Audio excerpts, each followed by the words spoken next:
And we are live. Hey guys, welcome to PixelCherryNinja's channel. And what are we doing today, guys? Well, today, guys, we are looking at cores that have been developed using AI as part of that process. Now, to kind of point out here, a lot of the developers have disclosed the use of AI. Now, there are different versions, and there's a misconception out there, right? Because I've been playing these games, and when I'm playing these games, I'm playing them as someone that enjoys these games. Some of these games I played in the arcade, some of them I didn't, some of them I didn't. And the focus of today's stream is arcade games, right? So, for example, now there's an argument going that, okay, these are all sloppy. That is incorrect. I'm just saying that right now. Not every single one is sloppy. Yes, there are some sloppy cores out there, and there are some really, really good cores out there. Like, for example, some of the good ones now, let's say the arcade hardware is at 100%, right? That is 100% accuracy. You get the arcade hardware, you stick it in an arcade machine, you got it in the correct monitor. That is 100%, right? Now, doing a core completely manually, which could take a massive length of time, is now going to get you, I'm just chucking random numbers out here, right? It's going to get you 97% accuracy, right? And you're like, okay, that's very, very close. But then you could argue, well, it's only 97% accurate. What about the other 3%, right? And well, here's the thing. What if there's some cores out there that get you 95% accuracy, right? Are you going to notice the 2% between 95 and 97? Are you going to be like, nah, this is inaccurate, right? Now, don't get me wrong, guys. I have my opinions about AA. That's Alcoholics Anonymous. Definitely not that. No, so I have my opinion about AI, and I like some aspects of it, and I dislike some aspects of it, right? But the thing that I do believe in, and this is why I've kind of stuck to my guns on this, because it seems to be that if you're going on socials, the right thing to do in retro gaming and in order to kind of win the vast amount of the community is say, AI is bad, I want to poop on it, everything is bad AI. But it's not black and white like that, right? And like, there's people that are producing these cores, I'm speaking to them. They're not just pushing what seems to be the main thing out there. They're not just taking MAME and going, you know what, here's ChatGPT. Can you take this MAME driver and create a core? You know, I can tell you that because I've tried that. And if it was, I'd be a damn core developer.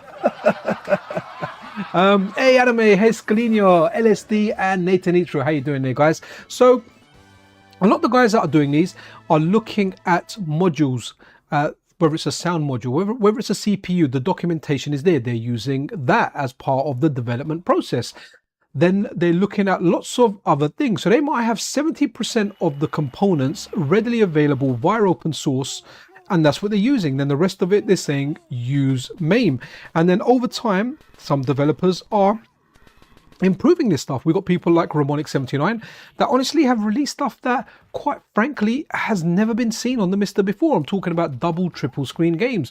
We've got like Meatax and the mystery that is Bjamiork releasing games that were essentially impossible. But another development group got some of those games working, but they only got them working while they were closed source. So guys, the reason that I've put down in the title now is MiSTer FPGA cores that are AI or are closed source, right? Because if your source is closed and you are not opening it, well, then it's a trust me bro thing, isn't it? It's like, we're not using AI, we're doing everything, but okay, how do we trust anyone out there that is not opening their source? Don't get me wrong, some people keep their source closed for a limited amount of time, but then a day, 2 days, a week, you know, definitely within a month or so, it's out, it's available, and you can check it. So if you have something that's closed, it kind of automatically goes into that category that it's AI. And that's because of the AI boom. It almost feels like you potentially may be hiding something. Now, I'm not trying to be super controversial here or anything, even though this is a controversial topic, so naturally there will be some controversy there. But you know, there's a lot of factors in here, right? So for example, now let's say you've been making cores for quite a long time, and you know, this is what you like doing, and you do it the manual way. Now this is the way you do it. Then all of a sudden, lots and lots of stuff that you're working on starts coming out, because it's open source, people are like, hey, you know what, I'm going to give it a go, and they release it. Naturally, from the human side, that is something that's going to annoy you. And you know, if you've got a business model attached to that, or for example, if you've got donations coming in to help you with your efforts, those donations may reduce as a result of that. Because honestly, guys, a lot of people, like, okay, it's nice to get that accuracy, it's nice to get that 100% as close as you can to the original hardware, but a lot of people aren't going to notice that. For example, now when it comes to people speaking, like, they might go, okay, so the sound isn't perfect, right? But I live in a house, for example, with a mother. She's over with me 5 days a week. She has dementia. My kids are like, the youngest one is 10, so I don't have to watch them like babies anymore. But occasionally, like, the 10 and 12-year-old do fight. So I've just gotten used to doing all my YouTube content without headphones on, right? And so I'm not, like, sound isn't the biggest focus for me. In fact, when my friends come around and we're having like a Street Fighter session, they're like, yo, Pixel, can you turn the sound up? And I'm like, okay, cool. And I turn it up, and it's really weird. In my house, I find it disturbing, and I think it's just something that I'm used to. So something that someone may notice from the sound, I may not notice. And ultimately, guys, you know, my opinion on this is the MiSTer's open source. If people want to contribute stuff to it, they can. It is definitely our choice whether we want to download them or not. You can completely avoid them. You can flourish in them. You can eat that sloppy goop like chut. Again, completely down to each individual, right? Update tool pulls some cores that are available, that are known to be AI cores or have used AI as part of the process. Some of the ones that are available on AI are from the Jesus Fish, as well as Ramonic 79, that's used that as part of the process. And they're a very, very high quality, like really, really high quality. And a lot of people, guys, that are on there joining this AI, like anti-AI, the AI bandwagon, honestly, they know less about development than I do. And I know jack diddly squat about development. Like, I know end product game playing. Now, there's been some talk about actually making a hybrid version of MAME to come on the MiSTer, and that sounds kind of interesting. It'll be interesting to see where that kind of goes. Also, guys, this is my first stream with my new internet connection. I've got a 1 gig up, 1 gig down line. I used to have 500 down and 50 up, and it always just, when I started uploading stuff, it would just crash out. This new one seems to be good, right? Let me have a look at chat, because we are quite busy here. I might get rid of that this one here just for a bit there so we can see more of the chat, but I will bring that back up. I've got a special wallpaper which I actually asked AI to make for this occasion, so especially like that. Hey, Zion Farm, hey, then yo, Shiffy, how you doing? A little bit of trivia here, guys. Shiffy lives 3.1 miles away from me, and we've been talking for ages, and we met up for a soft drink earlier. He had a tea, and I, believe it or not, had a turnip juice. Yeah, it sounds weird, but it was very tasty and refreshing in the heat. Nico in the house, guys. I've got Nico, my bro from France that covers MiSTer FPGA, man. You can turn auto dub and all that stuff on, but you know what, if you're French speaking, you need to check this guy out. In fact, watch his videos for MiSTer over my videos. He does a cracking job. Slumming Jones, how are ya? Yeah, you know what, it's just a tool, but you know, I get it. If I was doing something for a long time and someone come along and done it an easier way and didn't do it as what I would consider as good, then yeah, I would be kind of pissed about that as well. That's just the normal human emotion. However, you know, it's like, okay, I've got Windows PC, right? I may have a vision that, well, Windows should only have this, but then people are bringing out lots of stuff for Windows because it's Windows, it's a PC, it's an operating system. So with the MiSTer is open source. It means, like I said earlier on the Discord, if someone wanted to make like a video file of Rod Stewart dancing naked, then honestly, they can do that. I won't download it. I'm really not into Rod Stewart, especially dancing naked.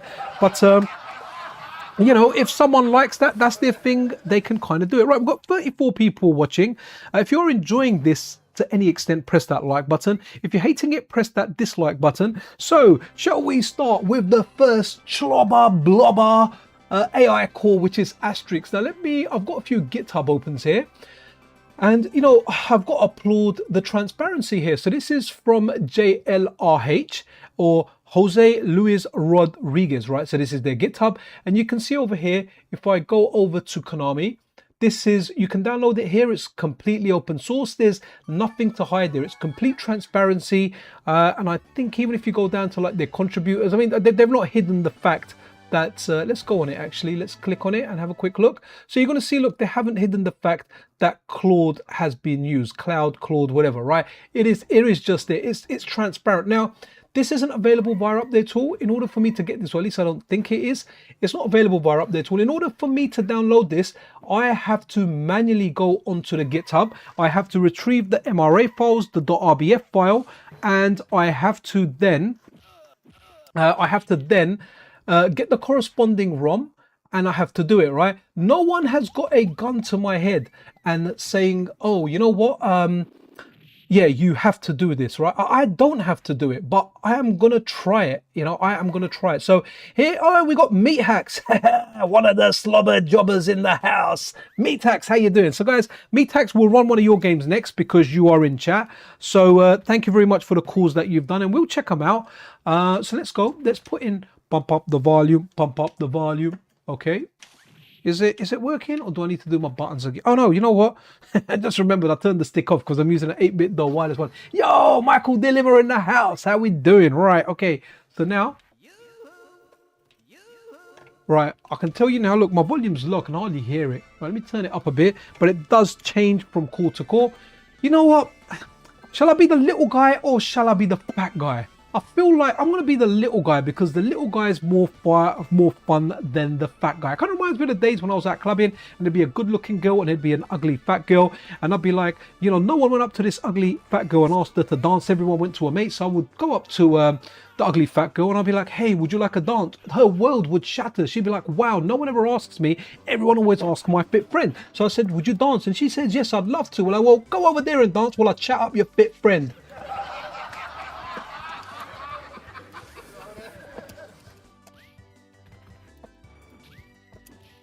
Okay, so here we go, guys. By the way, that was a joke here. I never really done that. Right, here we go, guys. So you might be able to hear my stick because I am beating my stick. My arcade joystick, that is, and I'm using the 8-bit though wireless one. I've got better sticks, man. I've got some from FightBox, by the way, guys. The FightBox one is a good stick, good all-arounder with a trackball and a spinner. If you do want to buy it, use the code PixelCherryNinja to get 10% off. It's all written in the description of the video. As well as that, I've got what I consider the ultimate stick. Again, there's a referral link in there. That is the Octopus arcade stick from. Look, she gives me a kiss and my health comes back, man. Let's spin you around. Oh yeah, hey, does my health come back or do I get special? Can't remember now. And again, a very interesting game. Now, you know, guys, look, I don't know this game well enough to tell you, oh, you know what, if you look at where Asterix's shadows of his shoe are, there's 4 pixels missing. 4 pixels missing. I don't have that level of detail. However, I'm not down for anyone that's like, you know what, I want to get it perfect. There is something that's slightly out of place and I am going to work on that. There is nothing wrong with that. There is actually enough space in the FPGA gaming world for both to coexist. I know a lot of times people have said, can we have a separate side for cores that utilize AI? But the question, so I started labeling my cores because of just getting so many DMs saying that, oh, you know what, you shouldn't be covering this. And then I realized, you know what, why am I listening to anyone out there? If they don't like it, I'm really sorry. It's a core, it's available. I can put it in my system and I'm going to show it. You guys can make up your own mind as to, you know what, we want to support it, we don't. Now, people say, oh, it'll be easy to do a toggle. Cool, no problem. Why don't you come and contribute and make that toggle? Make a toggle, right? So what is the threshold for it? Because, you know, it'll be difficult to say that there's not a developer out there that is utilizing AI to some extent. Right, it doesn't matter what they're doing it, but then, you know, there's a whole conversation on, well, there's a right way of doing it and there's a wrong way of doing it, and no doubt that is likely the case, right? You know, established developers can use it to speed up some of the process, but it's one of those things I feel now where if an established developer does something, it's the right way to do it, and if a non-established developer does exactly the same thing, I'll be like, that is AI slop, and that is what I really dislike. I like a level playing field, and I like the same rules to apply for every single person out there. So it's definitely difficult to label. Let's see if we can pick the big guy now. Yeah, we can. Right. Okay. So it's difficult to label, and there's a lot of chatter out there. Is why can't someone just do that? Why can't you be the person that does that? Because if you want to label everything, right, you have to check it. You'll have to go, okay, what's this threshold that we've got now? So we can use AI to this degree. And how are you going to be able to go into every single core, speak to every single person, or inspect the code, expect it to be open source? Guys, anything closed source, I would say, if you're going to make an AI slop category, if it's closed source, it goes in there, right? Because now you have to put a level of trust in someone. How do you trust someone that's making everything closed source as well, right? So you just have to have the presumption that all their work is led by AI, right? And so for example, now you do that threshold and then you put them into a category, and that's the reason that I actually removed the label saying the developer has disclosed the use of AI, because I find it to be unfair, because I might put a core on there that's quite heavily used AI, but obviously they've done it in what's considered the right way, or you know, they're just it's kind of accepted that they do things the right way. And it's nothing personal against anyone out there, it's just a decision that I made. It's like, cool, here's a core, you like the look of it, cool, have a look at the GitHub. You know, don't depend on everything to be separated for you, but have a look at the GitHub for the core and be like, okay, I'm not doing this because I can see that Claude helped here. You know, I can see this is closed source. We can't see the course. We can't see the source. So I'm not going to support this. You have these choices to make. Your MiSTer, update all is a brilliant tool. But you know, if you're unhappy with anything that update tool is bringing, well, you know what, you can just add stuff manually. But you know what it's not convenient adding stuff manually, right? You want to press that one button, you want to get everything done, and I completely get that, right? I think here's the first one that we've looked at. Let me give you a reboot because we have got a wallpaper to celebrate this. AI slop cores. Pixel plays the slop cores. Absolutely love it. And there you go. I'm playing slop bobble there with like a hybrid alien from The Simpsons and there, and Cherry and some of that slob on the arcade machine, as you can see it there on the side. Right, so let's go into the meat hacks folder. Right, let's check this out. So haven't got all the ROMs that I need in here, but I feel like I need to start with Spider-Man, right? So if something doesn't work, don't go straight away. This is AI slop. That's not why it's working. I kind of rush to put as much as I can on there, and hopefully I've got the right ROMs on there. I've done a whole bunch of updating and stuff in the background. Right, let me have a look at some of the chat. Right, let's have a look. Guys, make sure you check out Michael Dilemma's channel as well, man. This guy does some really, really chill. It's a nice thing to hang out, especially if you're working or you're doing something. Like, have it on there. Very, very mellow, checking stuff out, man. Ezekiel, you know what? When I have a good sleep, I can be quite funny, right? And the news video today, I was hyped because, look, the news videos I do Monday to Friday, I am knackered. I hardly sleep. Like, I sleep on average 4, maybe 5 hours. Very lucky if I get 5.5 or 6 hours, right? And that's just with all the commitments that I have. I have to get my mother ready for bed when she's with me. I have to, you know, brush her teeth, get all of that. Whatever I've got to do in the house, I've got plenty of housework to do. I do all of that, and I do all of this stuff in between. So during the week, I stay late at work to do the videos. I've got a mobile ready-to-go station, my old Zephyrus laptop. When the video's 1080p, I've done it at work. When the video is like 4K or 2K, then I've done it at home, right? That's usually a giveaway for the news, especially. So I do all of that. But man, I'm knackered after a long day at work. Sometimes I get chucked into like situations at work where I just have to talk nonsense and get out of a situation or explain a situation, right? So yeah, so I'm tired when I do it, and then all of a sudden, man, like last night I got a good, like, forget 8, I got like 9.5 hours sleep. I woke up in the morning and honestly, I felt like, well, I know we've got Spider-Man on the screen, but I felt like bloody Superman.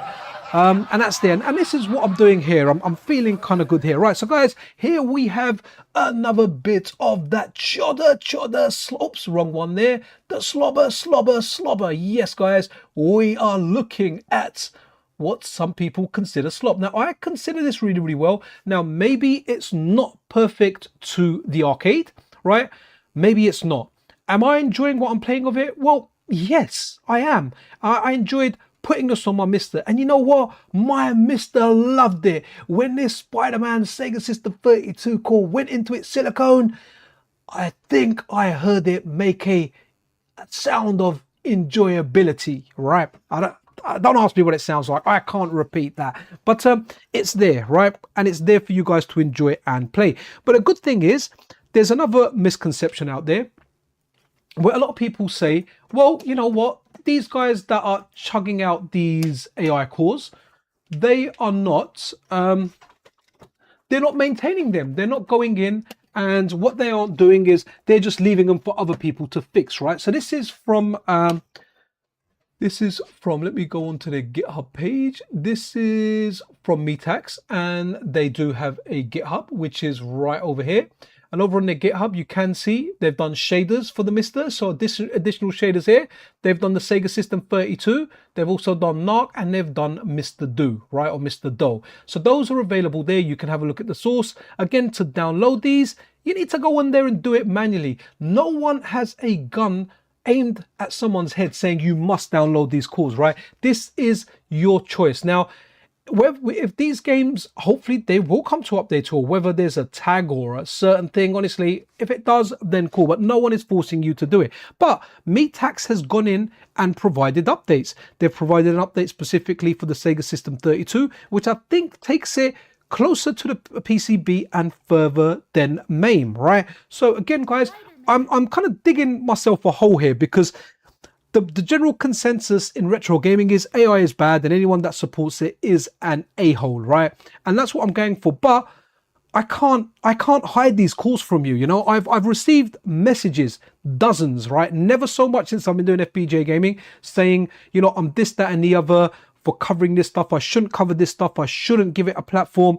Guys, I'm a freaking news channel. This stuff happens. It's available. We're playing it right now, right? So, well, what am I going to do? Am I going to just put my fingers in the ears and go, no, this ain't happening? Right, let's go Hawkeye, because Hawkeye's kind of cool, man. And plus, you know, we need to represent the disabled community in here, where, what is he? He's not blind, he's deaf, right? He can't hear, but he's really good with arrows, right? So here we go. Let's do that in here.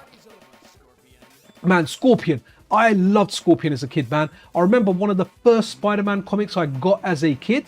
My uncle gave it to me at the same uncle's house I used to play the Atari ST at, the one that gave me the Atari 800.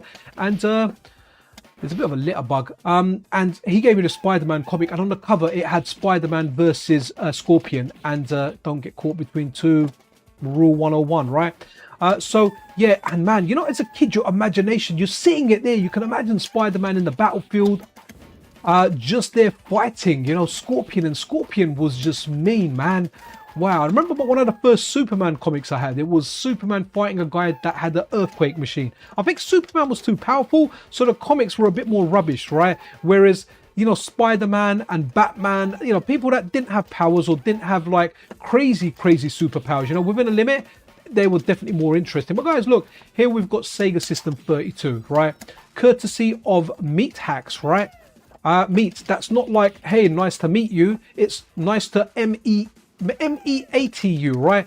Or, you know, like a meat sandwich, right? Yeah, you know, don't let anyone meet you. I mean, you know, M-E-E-T, M-E-A-T, don't let them meet you like that. That's a violation.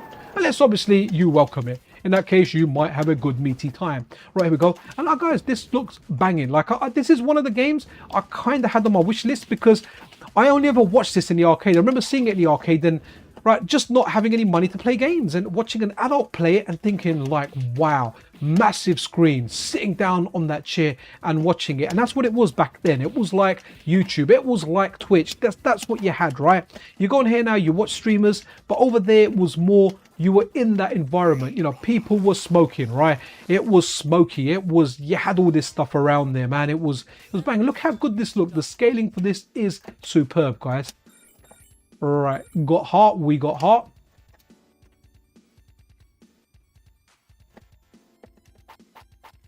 That turns into a little bit of Shinobi here, right? The sound effects are funny. You know what, Spider-Man is hilarious in this. He's like walking down Spider-Man, right? He's like Granddad Spider-Man. I don't think I can jump up there. Or can I? Maybe I can. Oh, I can climb, right. Look at the artwork. Look at the background there. Look how beautiful these darn games are with with Submariner right there, man. Absolutely amazing. Just looks so darn good. And look, you had traps there. You really have to be patient. If you're new to the game, go out there, wait for the axe to come out. And, you know, those were the arcade tricks. So the first time you played it, I was hoping just to kind of kill him here.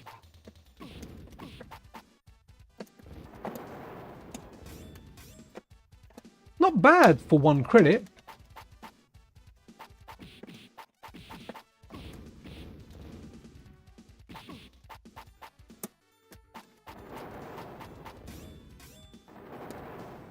Oh, wow, that was quite a big jump. Nope. Okay, we are dead. Right, let's go into another folder and have a look. I will go in and have a look at chat, guys. So let's go core. Oh, let's have a look. Let's have a look at one of these ones, actually. We can stay in this folder for now. So which one? I think a friend of mine, Phil, was saying MiSTer Doe's Castle is freaking amazing. Hopefully I've matched the right ROMs and everything with this, guys. Yep, it looks like I have. Absolutely brilliant. I'm happy with the CPS1, CPS2. Anything else is a bonus. Do you know what? Cheat Def. That's exactly why I got into MiSTer FPGA, right? But if we, so for me, right, here's the thing, right? Here, this, you've made a really good point with CPS1 too, and I'll elaborate on that, right? Ooh. Okay, it's just a hammer time, right? Cool. No, we don't need 2-player start. I think that'll be it for the buttons.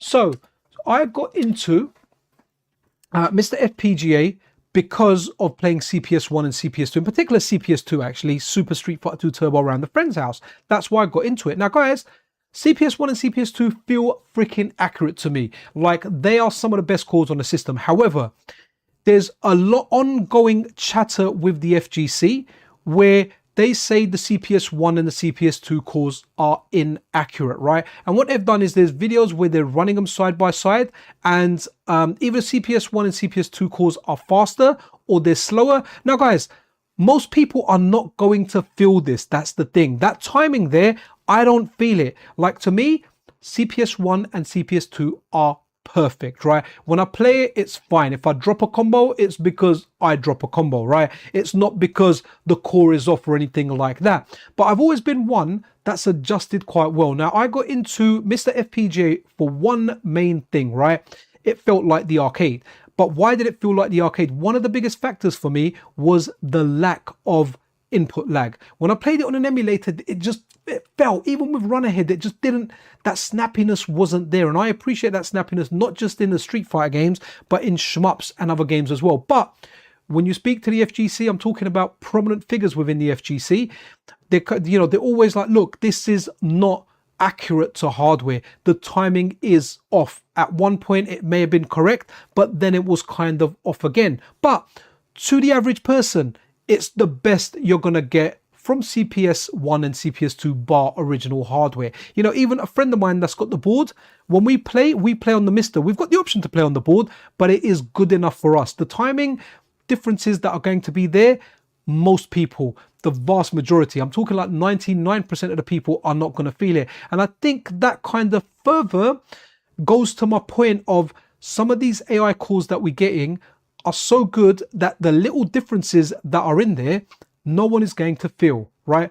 Most people are not going to feel. Someone might. There's some people that have really good attention to detail. They'll look at this and they'll go, well, the bricks at the bottom should be a different shade, right? But they're not a different shade. That color's off. You know what? I'm colorblind. Right, what's this here? I remember seeing you comment on those comparison videos. Fightcade was more accurate. Plus, there's also bad timing, puzzle bubble. Yeah, so, you know, there's stuff out there, and I accept that, right? I accept that we're not going to get that perfection while we may be chasing that perfection every single time. But we will get it as close to that, and it will be better than a software emulator. And this is why the whole thing with MAME to FPGA, even if MAME goes into FPGA, one of the things that you notice straight away is when it's inside the FPGA, that input lag is gone, right? At least in the vast majority of cases. It's feeling snappy to you. So that's a big advantage as well. The other advantage is people have got this stuff connected to a CRT. It's an easy way to have CRT access. Now, there's always the talk about go buy a Raspberry Pi, right? But have you seen the prices of Raspberry Pis now? Everything's crazy prices, right? And it's probably better value to buy a MiSTer. Then you need to buy a CRT module for it, something that will let it run on CRT. Now, every time I've played the Raspberry Pi, the input lag is horrible. Absolutely horrible. I've played my cousin's one. He made this wicked arcade out of it, and I was like, wow, it looked great. The front end, the attract mode. Once I played it, it was horrible, man. It was horrible. So, you know, the whole thing about, yeah, you can play it on this, you can play it on that. You know what? I do emulation stuff on my bloody Windows device. Let me play this and talk. Have we? Oh, I think I might have the version actually where I think I remember reading this. The coin button may not be working on this. Ah, damn it, AI slop. Right, okay, let's see if we can put it on free play, because I saw someone saying put it on free play potentially. Here we go. Right, reset to apply. And what's going on here? Why can't I start this? Let's have a look. Do I do the buttons? Is it another button? Okay, play. Oh, maybe I didn't set the coin button. I can't remember. Let's. Okay, I didn't there. No, we don't want service mode. I don't really like pausing there. Service credit. Okay, hopefully that will do it. And let's have a look. Oh, it's working. Okay, so I just didn't set the buttons. It wasn't about the slop. I take that back. I know all the ones that are like, it's slop, he's playing slop. Okay, no idea what I'm doing here, but hey, I should like this game. It's about cherry collections. I love a cherry. I had cherries the other day actually. They weren't too sweet, but hey, oh no, I need to kind of do it from the back. I'm probably gonna give myself a dead end somewhere here. This ain't my game, man. I would have loved this game as a kid though, not gonna lie. If I played this as a kid, I would have liked it. Right, let's go and run something else. Hey guys, we are on 69 68 now. Oh man, that got ruined. Someone left right when we were on 69. Right, okay, let's have a look. This is one of them games, man. I haven't played it yet. I've been too busy during the week and I got this and I was like, wow, I need to play this game. Guys, this is one of the best arcade games you will ever play, right? Or your money back, right? You know, if you don't like this game, contact the developer and be like, you know what? I want a damn refund. By the way, guys, that's a joke. This game is free. There is no payment attached to this in any way. If you want to pay the guy, Meat Tags has actually gracefully said, please donate to Sorge, the founder of the MiSTer project. I mean, I would have rather he said, please donate to PixelCherryNinja. I mean, that would have gone down really nice. Right, this is quite loud. So let me turn my TV volume down as well. Okay. Making some adjustments on the fly. Right, button 1, button 2. Oh, there's a button 3, right? Start, coin. We don't need test. Let's get rid of the other buttons. Right, okay, interesting. Guys, this is the type of game that if this came in the arcade, everyone... So here you go. Let's take it up a notch to adult friendly, right? If this came in the arcade, everyone in the arcade would have came. People say I made dad jokes. That is definitely not a dad joke. Oh yeah, Dynagear is wicked, man.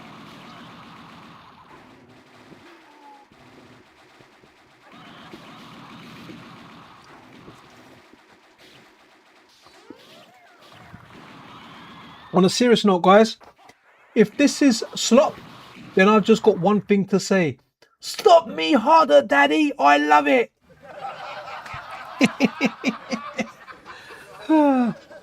I feel like I'm going to lose a lot of subs on this, man.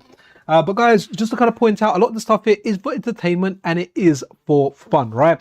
Support developers out there. Support developers that do it the old school way. If you like the games that the slop guys are making, well, you can support them where they allow it because, hey, man, you know what? Those AI tokens don't pay themselves, right?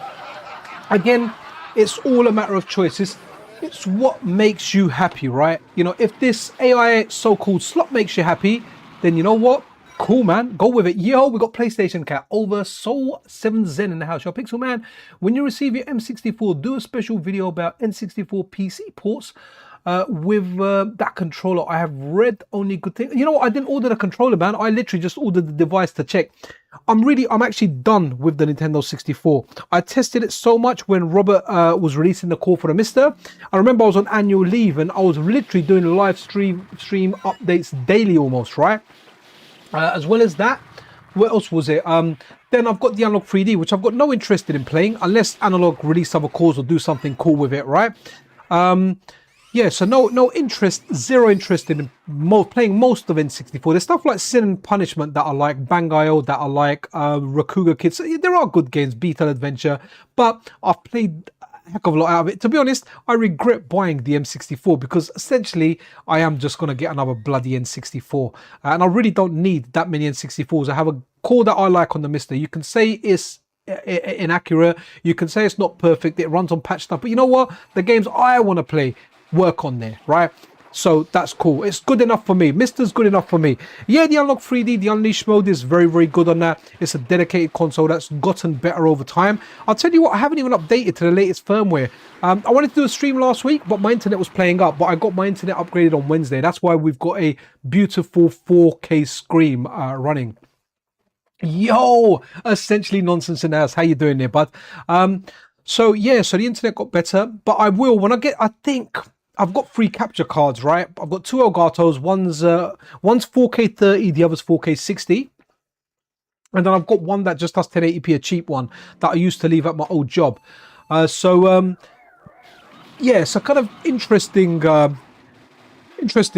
But I might do a side by side. I don't know if anyone is near me in London that has either a summer cart or an Everdrive X7.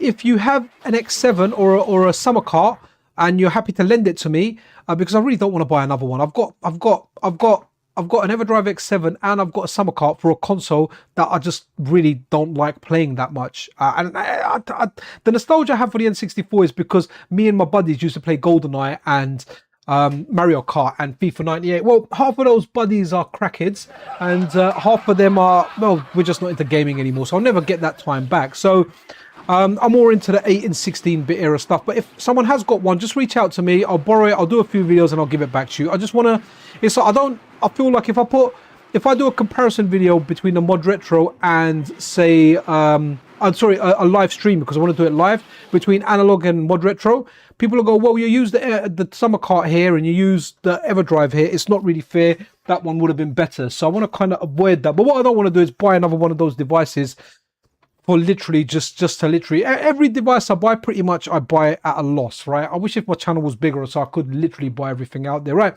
I'm not going to run this, I'm not going to play it as much as I do want to play it, but I feel like we've had a really good look via a track mode, right? So let's move on from Meat Hacks, right? Because he's done a whole bunch of calls out there. Oh, we'll come back actually. We might look at Narc after and maybe look at Narc from Blamid and Meat Hacks to see the differences. I think Meat Hacks has a sound bug and Blamid may have some different bugs present as well, right? So let's have a look here. Oh, here are some AI vibe coded calls. So we've got, this is Andrea Bagazzi. I don't know when this will get released, but I was very honored with this Nasta, which is something that I actually asked them. They asked me, what core would you like? And I said, look, I really like Rastan 2. No one's going to make it because it's crap. And even when I play it, I know it's crap, but I like it. But is it a bird? Is it a plane? No, it's AI Slop Superman. Let's go. Let's have a look. Get rid of Nintendo Online. So, yo, RGM in the house. How you doing here, buddy? RGM is probably the longest supporter of the channel. You know, thank you everyone that supports me, but this guy's been there from day one, man. Thank you so much, man. Get rid of that Nintendo Online subscription. I actually paid that one, you know, because a friend of mine uses 3 of them. I wasn't gonna renew, but he really does help me out with the channel like a heck of a lot. So yeah, I just renewed. So I've got it as well. The perk of that is I have it as well. So this is a core that Andreas has done utilizing AI. Now, when I played this, guys, like I kind of liked it, man. It brought back a lot of that nostalgia as a kid.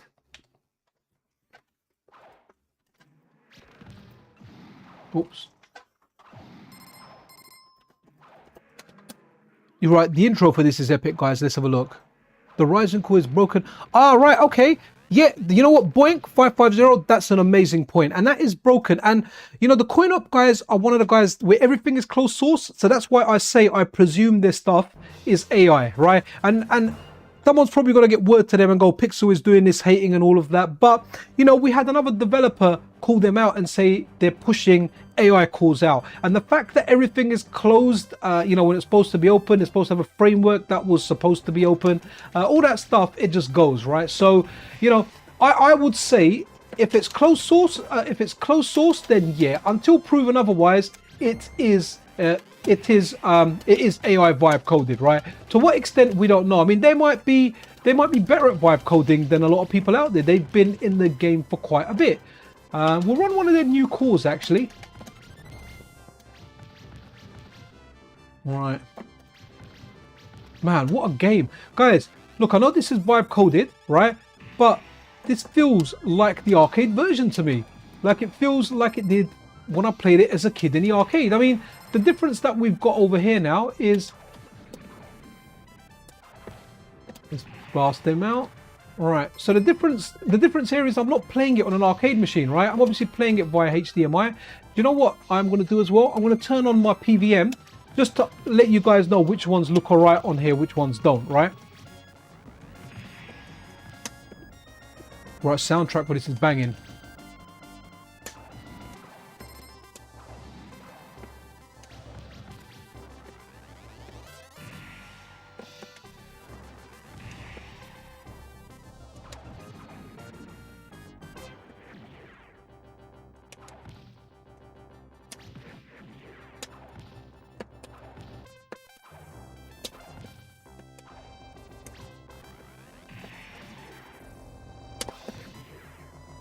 Okay, see now the vertical part here, man. This game was bliss, man. Like it's not the best of games, guys, but it was just so much fun, man. To have this Superman here, you had like a red palette swap Superman here as your 2-player. It was banging, man. And then you got the shmup part, which to be honest, the shmup part really wasn't that good. The fighting parts were better, and to be honest, they weren't great either.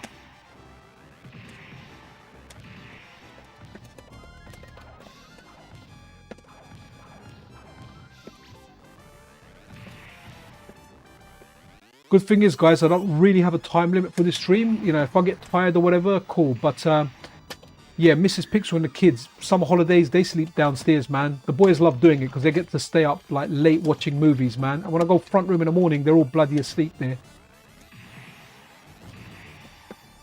Right, I think it's going to go to the shmup part now, the horizontal shooter. So, guys, as it goes, look. Please don't let anyone dictate to you what you can and can't play on your MiSTer, right? Play whatever the heck you want. You know, if you want that super accuracy the manual way, no problem. Go for that and avoid every single core that you are seeing on this stream today, right? Unless obviously there is an alternative version out of here that is, you know, based on hardware and does not utilize AI at all. But, you know, the point is don't let anyone tell you what you can and can't play on your device, right? Play whatever the heck you want. Don't let me tell you. If I tell you to play something, be like, no, you know what, Pixel? You're an idiot. We're not playing this, right? Nothing wrong with that. Nothing. Actually, don't call me an idiot. That's a personal attack. Don't call anyone an idiot. Be nice, right? So let's go here. What's the alternatives? Okay, it's just alternatives of those. So let's go down here. Let's go to Bjamiork. And he's done quite a lot of stuff here. So what we can do, I've got a dual stock controller plugged in at the moment, so we'll go into the Wolf unit and we'll look at, I think, the biggest game there, right? Ultimate Mortal Kombat 3. Let's check this out. Okay, let me have a look at some of the chat as well. Shiffy, and we bloody met today, man. You know what? I may, if that's all right, I may have to borrow an X7 just to keep the live stream exactly the same, so I can have two X7s in there.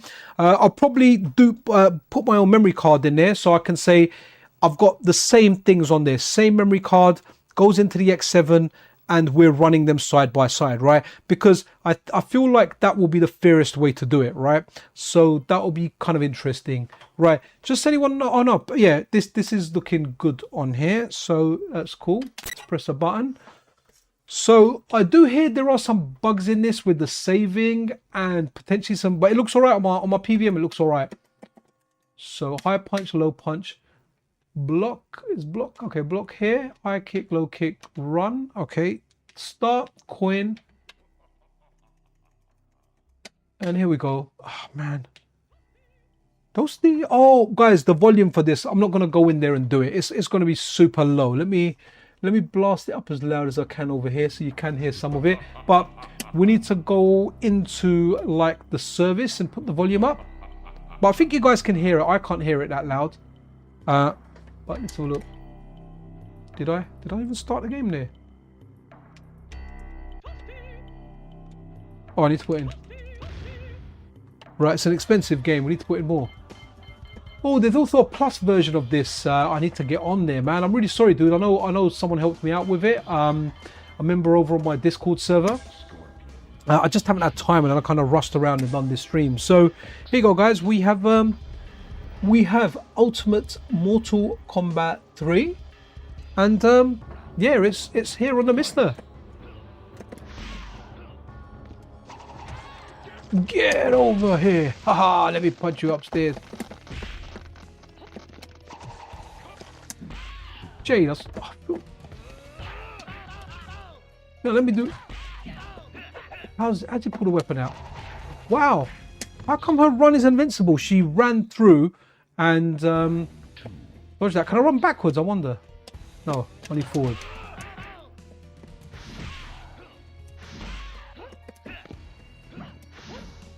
Rinse and repeat.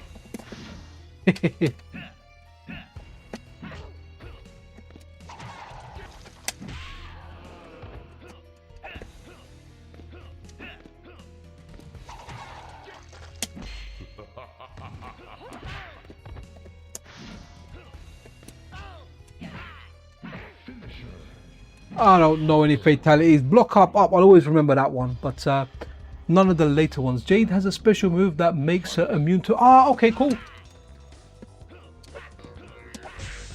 Guys, this looks good on my CRT, you know, but it looks like part of the top is cut out. Like, for example, like the number 80, the timer at the top, some of that is gone and part of the wins is gone. Right, Scorpion wins, man. This is how we do it.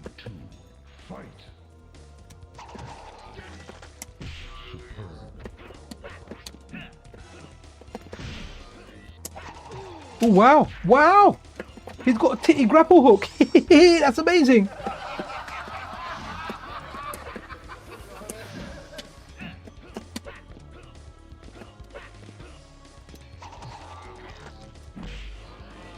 Guys, look, I didn't know this game in the arcade, but it feels decent, man.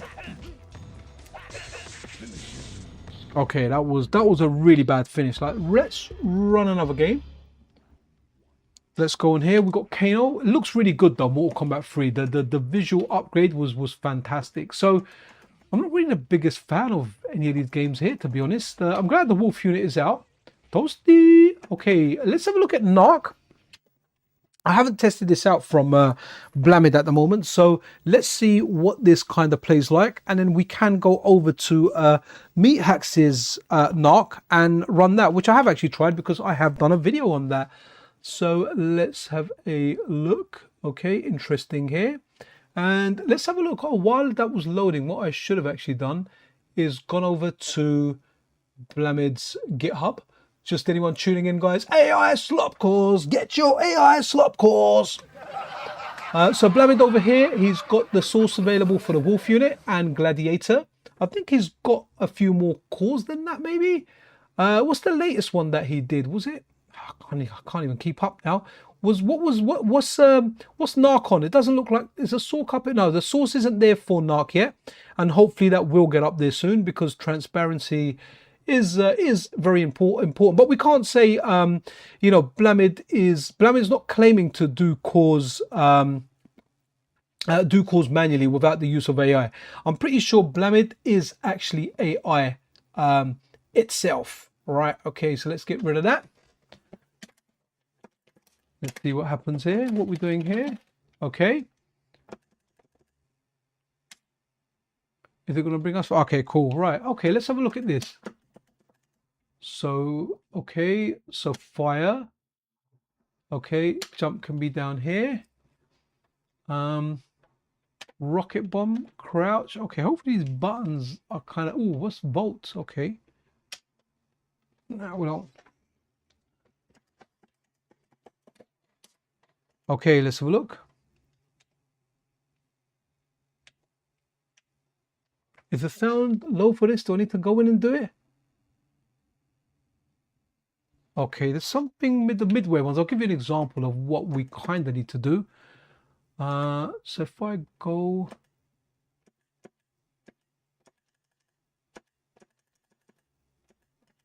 Okay, I think I need to get into test. I haven't set a button. Sorry, guys. We're going to run this without sound, but I know his one has sound.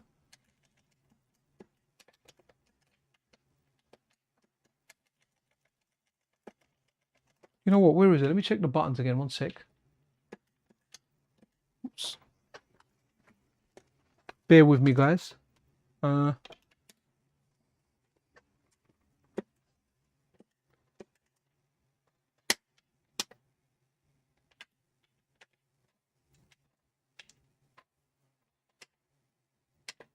Okay, so maybe I need to get into service to do it. Let's have a look. Okay, no. Right. Oh, okay, audio filter internal. Let me put the sound down a bit so in case it doesn't blast all the way up. So what's this one here? Okay. All right, I have no idea what I'm doing here. Are we going to get something? Okay, not quite. All right, I'm not sure what to do with the sound here, but I remember MiTax saying that the sound issue is resolved in this one over here. So kind of interesting to see. We haven't got any sound here at the moment, so need to get that sorted. Midway T in it, the silicone has been pacified. Yeah, brilliant.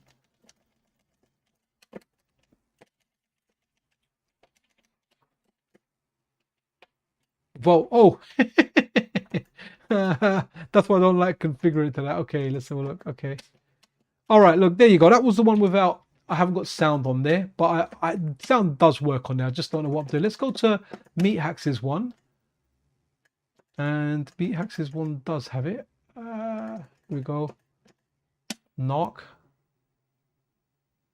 All right, okay, so just doing that wrong. And we had a look at MeatHacks's GitHub page. So we know the source is available. The secret source that is used to make the Slopperdop is available. Right, okay, that's quite loud. Let's get that down a little bit. I love the way this looks. This looks really, really good. Everything just warming up. You know, no one had the guts up until now. I think pretty much every game. So okay, guys, on my CRT, at least on my PVM, it's not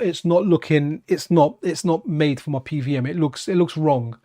It looks wrong. So I guess this works on either 24 or 15 kilohertz. And I don't even know what my PVM is, whether it's 24 or 15 hertz, I should say. Right, okay, so let's go.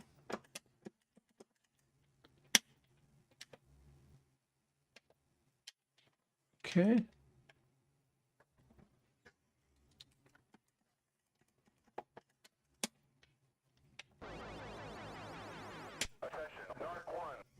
Oh no, the knife, man. 511 in progress. Good stuff.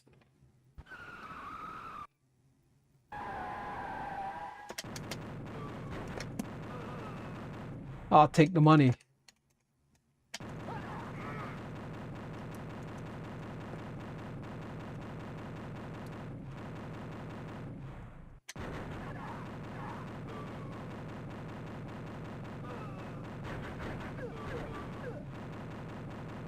The thing is, you know, with Narc, right? And I think it's just the game itself.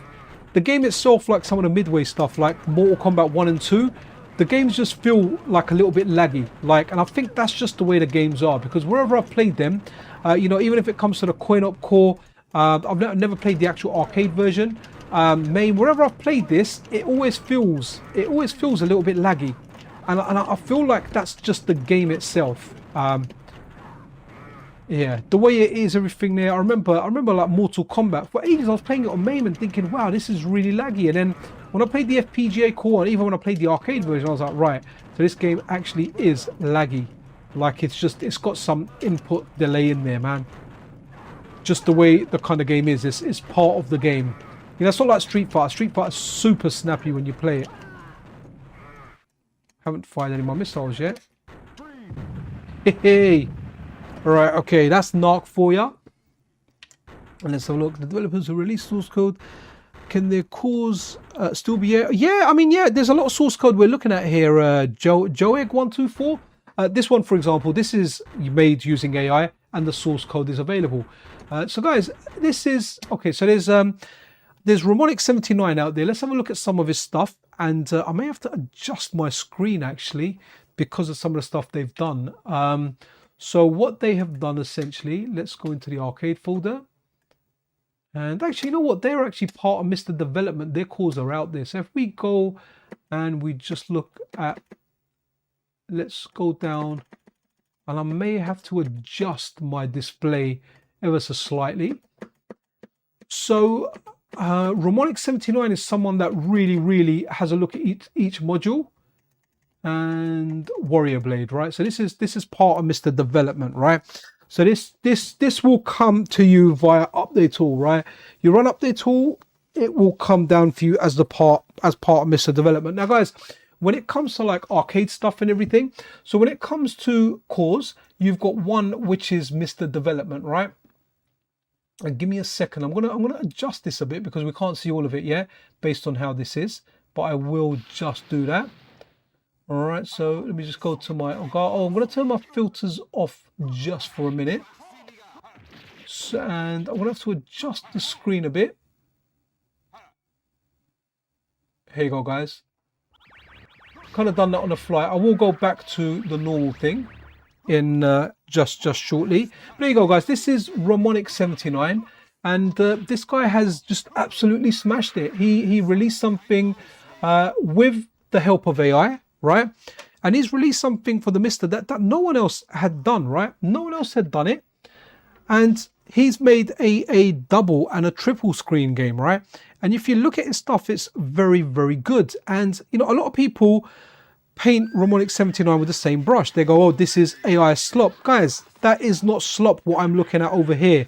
You know, anyone that did stuff the manual way never got double screens working, never got triple screens working on there, right?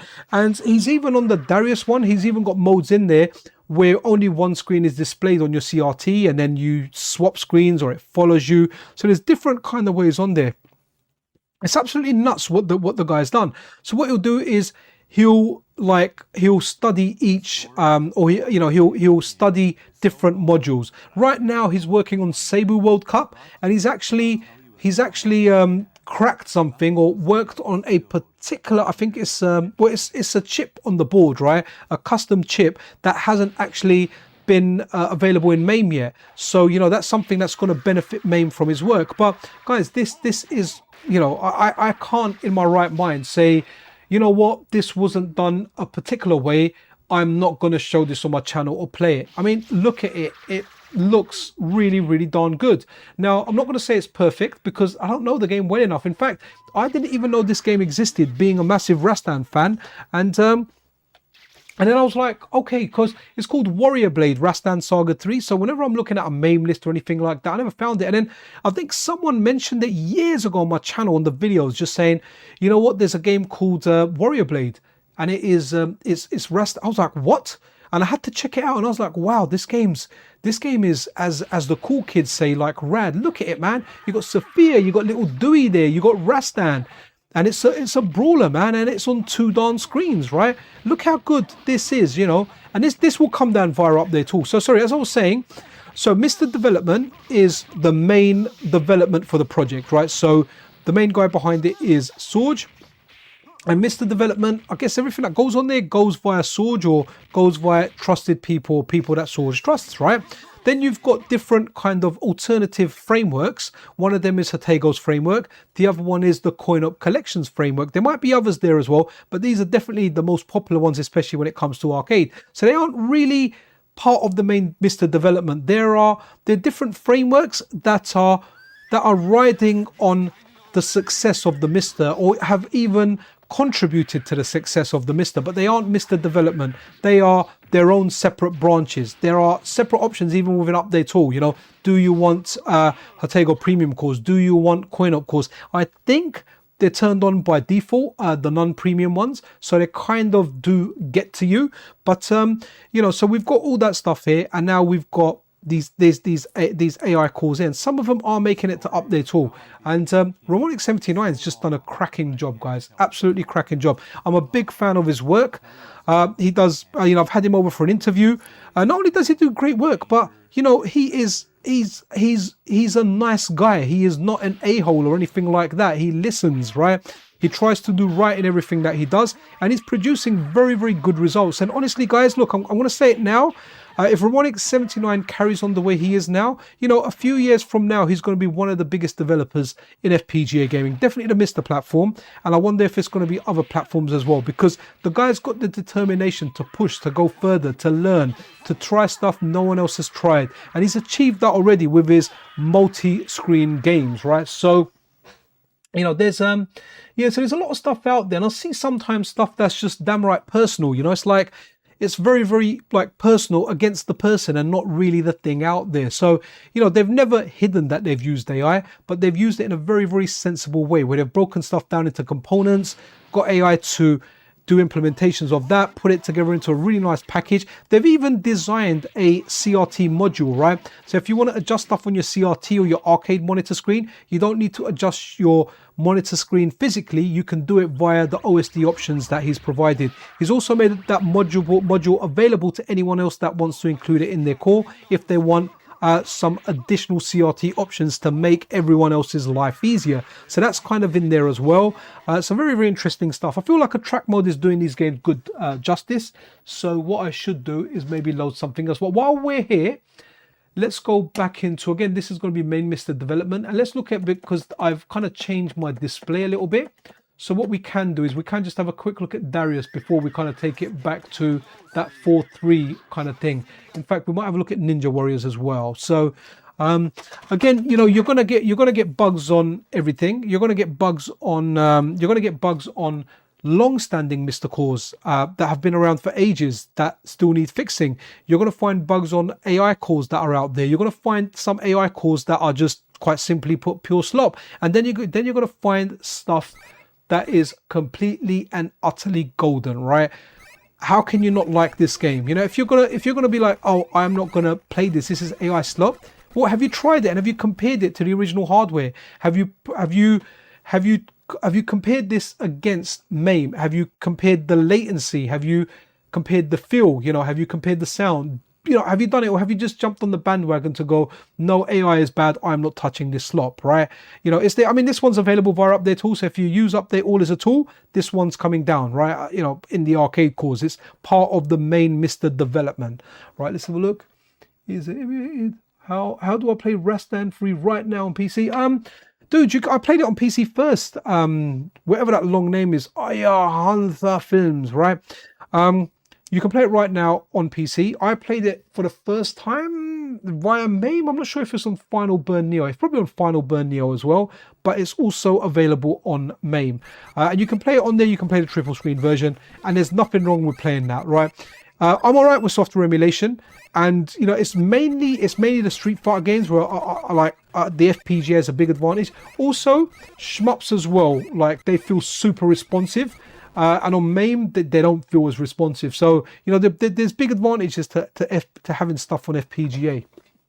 But yes, that was Warrior Blade was fine on MAME, guys. Right, let's have a look at the other triple screen game, which is a great arcade game. It was mind-blowing at the time. And it's this one here.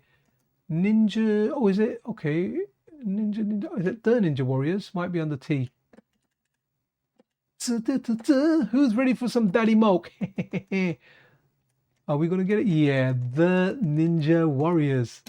I hope it's got a track mode sound. If not, we're going to have to play that a little bit because it just has one of the best soundtracks out there. And just going over to Romonic79's GitHub now, which is over here. There you go, guys. You can see, look, recent release, Mr. Raiden for Mr. available. Darius, we had a look at available there. Mr. CRT Adjust, that's a module that's available for anyone to use. Night Slashers, so all his stuff is there. He's got quite a few repositories. Guys, you know Ramonic79, he comes from a background of actually making PC games. He's got various point and click games available on Steam, and they're all top games. So look, all the source code for pretty much everything he's done is available on there, right? So everything is there. Everything is there. I think, here you go. Look, Darius 2 Ninja Warriors. What we're looking at now is available there, right? So there you go, guys. It's there. I can't really say much more about that. It's transparent. It's there, and you can check the code. And you know what? If you want to go and improve it, you can absolutely do that. Right, let me take a little sip of my drink because I'm talking quite a bit. And let's do that.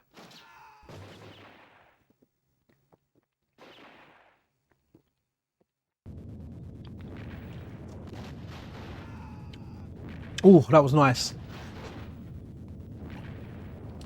Right, let's go. Right, let's give this a go because this game has a banging soundtrack. Or I might need to do the controls again. More using different controllers.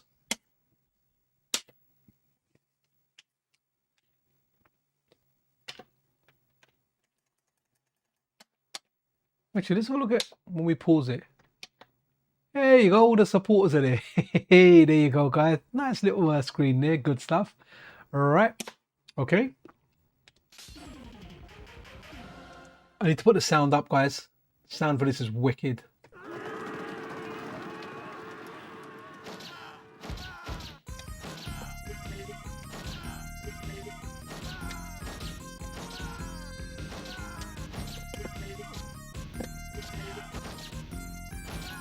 Man, look at this, triple screen arcade game. Don't get me wrong, guys, this isn't the greatest game. Like, I like it a lot, all right? But it's just one of those games where, like, the one on the Super Nintendo is better. It got re-released as well. I think I have it for the Switch. That one is better.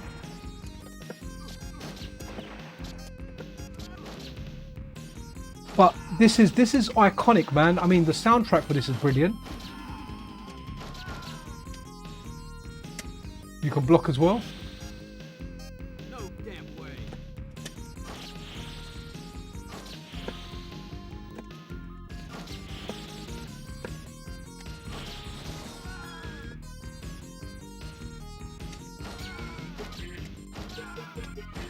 Man, probably. You know what? This soundtrack, it reminds me of like Daft Punk. If anyone's familiar with that band. Oh.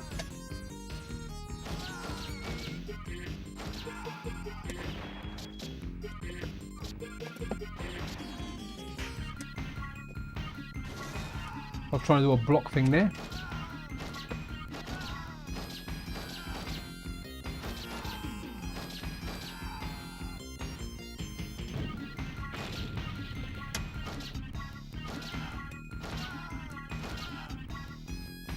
Man, some really good backgrounds in this as well. There's a background with graffiti on there. That graffiti truly is art.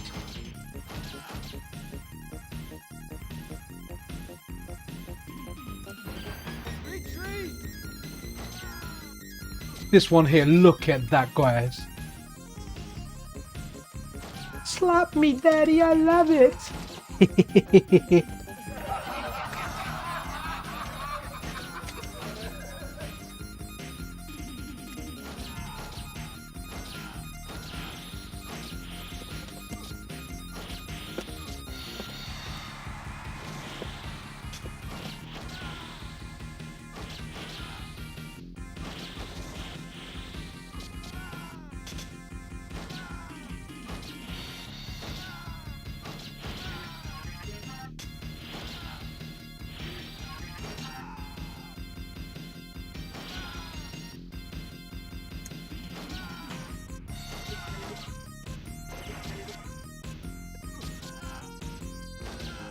All right, let's run something else, man. This is what a banger of a game, guys. I need to look at chat. I'm really sorry, I've been ignoring it quite a bit. Let me go. Let's load another game up and let's go back to that 4:3 aspect ratio. So we've had a look at the Ramonic79 has done a lot of stuff. Let's look at a 4:3 game. So let me go to Okay, what's a recent one, right? Sorry, some of these might be out of date, guys, because like I've had some of this stuff to kind of test out over time. So let's look at Legionnaire, which I'm not sure if that's out yet, but it is kind of available. So let me just go and let me just change my Elgato. Gonna put that 4:3 filter back on, and then we just need to adjust the display.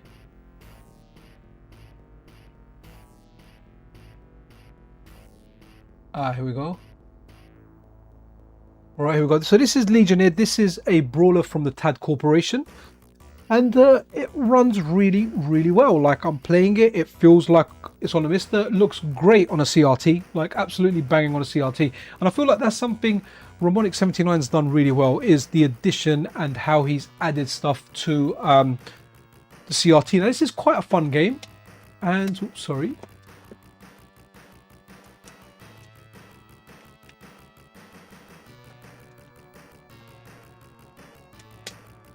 Right, here we go.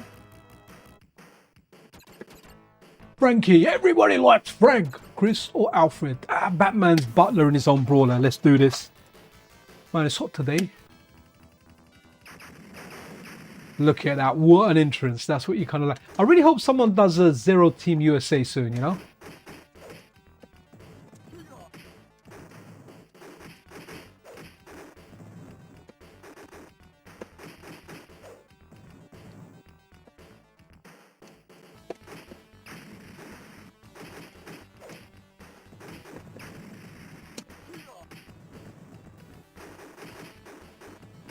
Oops.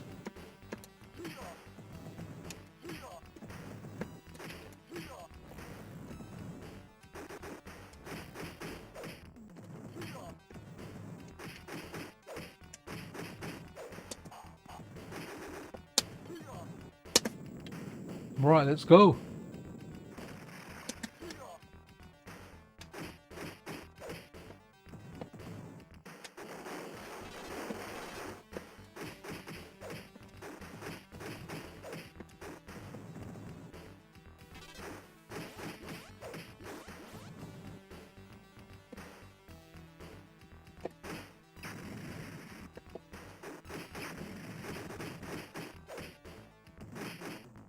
This brawler is a lot of fun, man. It's nice. Someone could say it's a diamond brawler. See that guy there? Does that not remind you of you know, the second level boss on Bad Dudes versus Dragon Ninja? All of a sudden he's out of that little mask and he's taken a job as a bad guy in another game.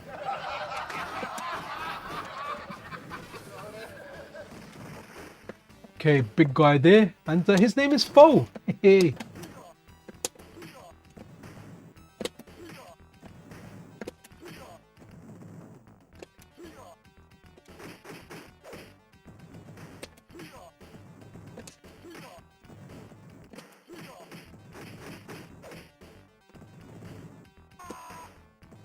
You know what, let me special you guys.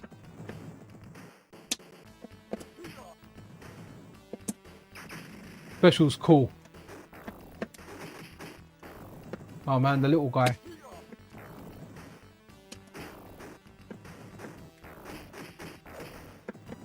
You know what? Take my special.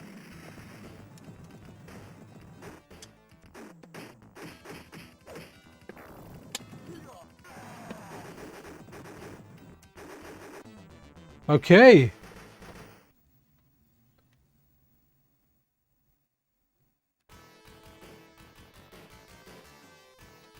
Yeah, that's a good point. Yeah, if something's been documented once, it will get documented again and again and again.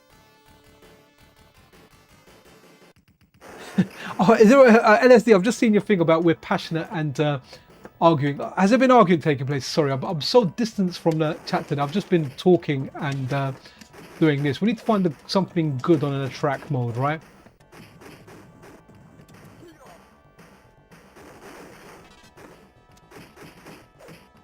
Man, this reminds me of the background and Final Fight. Is it 2 or 3? Look, look. If you know that game, look where that guy is there, right? So I was going to put my finger there like you said. But look at the background. The guy on the right eating noodles. That's where Chun-Li is eating noodles in a Final Fight game. It's positioned very much like that. I can't remember if it's Final Fight 2 or 3, but it's definitely one of the Final Fights. Right, let's run something else now. But there you go. Good work from a Ramonic79. We can come back and look at the calls. Raiden's another great game to look at, by the way. Right. Okay, so you know what? What's it called? Right. So now to look at something that is closed source. And I forget what it's called now. Oh, Double Wings. Double Wings. That's a new release from the Coin Up collection. Now, guys, I'm not saying the Coin Up collection are AI slop cores, right? But what I'm saying is their source is closed, so there's no way of actually knowing, right? It's a trust me bro situation. It's listen to us. We're telling you that it's not AI produced, but you know, trust us on that. But hey, you know what? The source isn't just available to have a look at, right? So again, guys, make of it what you will. Some people say their stuff, the reason it's closed source is because they are using AI the same way all the other developers that we've mentioned in here, to that extent or to some extent. Or some people are saying no, they've got these really good modules. They've got the K3 framework. They don't want anyone to take it or share it or take their work. By the way, it looks really, their stuff looks really good on a CRT as well. My PVM is on, but having a look at their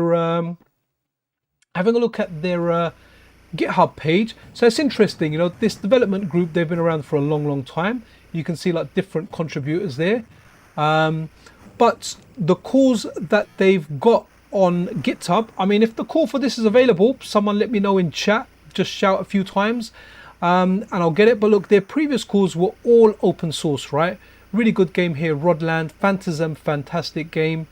Rodland over here. Some really darn cool games here. But you know, I've really enjoyed some of their calls previously. Stuff like, what's another good one here? Like, okay, Zero Wing, banger, Outzone, one of my favorite games of all time. What else have we got? Right, what have we got? A Prisoner of War, grew up playing that in the arcade. Oh, Street Smart, I thought that was actually a Hatego call. That was actually Coin Up collection. Okay, you learn something new every day. Gang Wars, another game. So they've done some really like rare, lesser known arcade games, right? But that was their previous kind of one.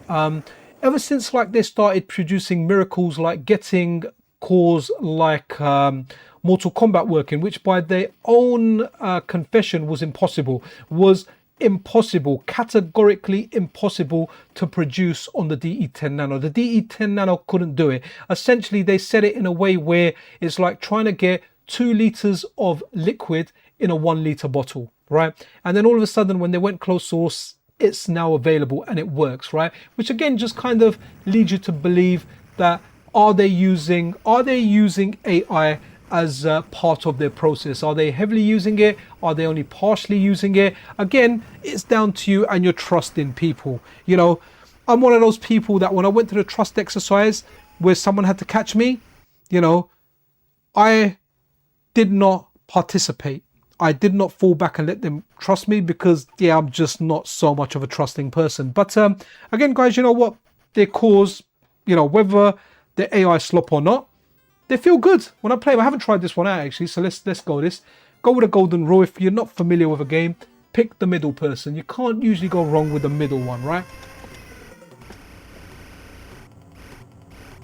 Nice. It's weird that brickwork down there.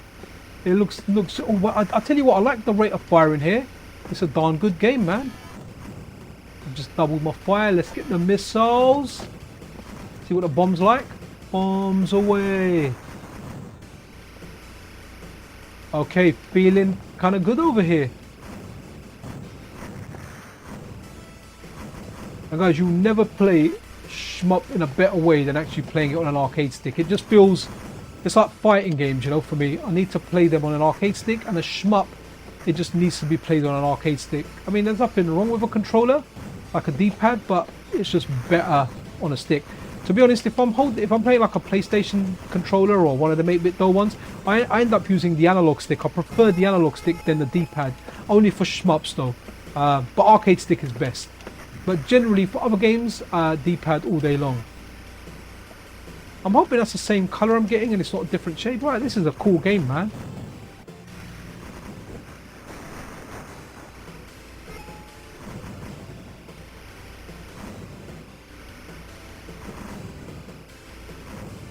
And you know what? Very, very nicely done. Feels very, very nice. Feels, you know, closed source. You know, it is. Whether it's produced, you know, with AI pushes or whether it's done 100% manually. Let's see what this power up is. Oh no, I don't like that. Well, I like the effect it's got though. Yeah. So whether it's, you know, done by AI, whether it's done manually, the end result is decent, guys. Like no one can go out there and go, hey, you know what? This is a bad game. Like, am I having a good time playing it? Well, you can see I'm having a great time playing it. So let's have a look. And by the way, guys, this one's, it's not behind DRM or anything like that. We know they've got DRM that most people in the community dislike, where you have to kind of give your device's specific ID and it's locked to that device only. This one just came available via up there too. That gets quite tough over there. Right, let's run another game. So that was something from the Coin Up Collection team.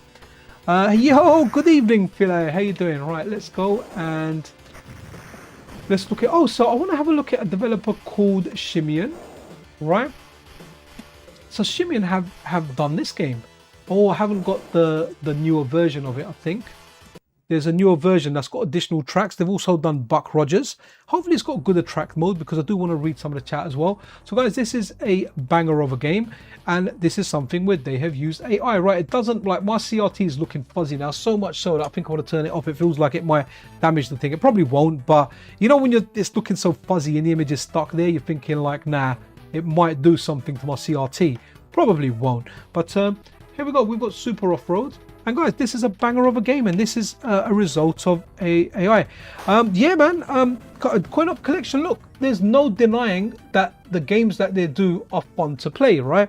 The other thing that I'm saying is their stuff is closed source, so we don't know whether it's an AI core or not an AI core, you know? It casts more doubt on your work when it's closed source for that long, and you've had cores out for ages, and cores that you have said yourself are impossible, categorically all of a sudden miraculously start working when you close source your work. So the suspicions are there. Whether they're true or not, we don't know. There could be the most honest people out there that are just doing everything manually. They just got really, really good at it, or there's someone that are using AI and just hiding it closed source. Like, I can't tell you either one out there. All I can tell you is, yeah, if it's closed, then I'm going on the presumption that AI has been used as part of the process and it's just hidden in there, and obviously you can talk it and you can produce excellent results with AI, guys. Their cores are good. Their cores are good. When I play their cores, Outzone, one of their earlier cores, is one of my favorite games. Prisoner of War, Gang Wars. When I got my MiSTer, I was like, wow, these games are on here. I really didn't think these games would be on here. So if over here, Shimian, if AI can give me a semi-accurate Atari Falcon 030, I'll take it. I don't know what I would do with it, but I want it. Do you know what? You know who you can speak to about that? Is a developer known as Anton Gell. Anton Gell, very, very talented individual. They're very much so into the hardware. I know they got a Falcon, an Atari Falcon recently. You know, just see, I mean, it's a big undertaking, but if that's something they would like to do, you just never know, you know. Always be polite and ask. And if someone says no, be like, thank you very much. At least I tried, you know. Kind of reminds me of my younger days when you went out and you were a single guy and, you know, you would kindly ask women, hello, how are you? Would you do that? And they would just tell you, get the heck out of here, you ugly bald guy. Okay, I wasn't bald then. I am bald now, right? I had a full head of hair. To be honest, I didn't even know I was bald until years and years later when there was an incident at work, and a few years ago, and I reviewed, well, we saw the CCTV of the footage and I saw my head from top and there was a bald patch there, which you don't really feel when you have it on your head. Anyone that's gone bald out there, when it started there's a small balding patch up top, did you notice it? Because I saw mine on camera and then I really knew it was there. It was true, and I knew it was there. So, wow. Okay, let's have a look. Alright, sorry, just trying to... Sorry, just trying to see some stuff here. Okay. So look.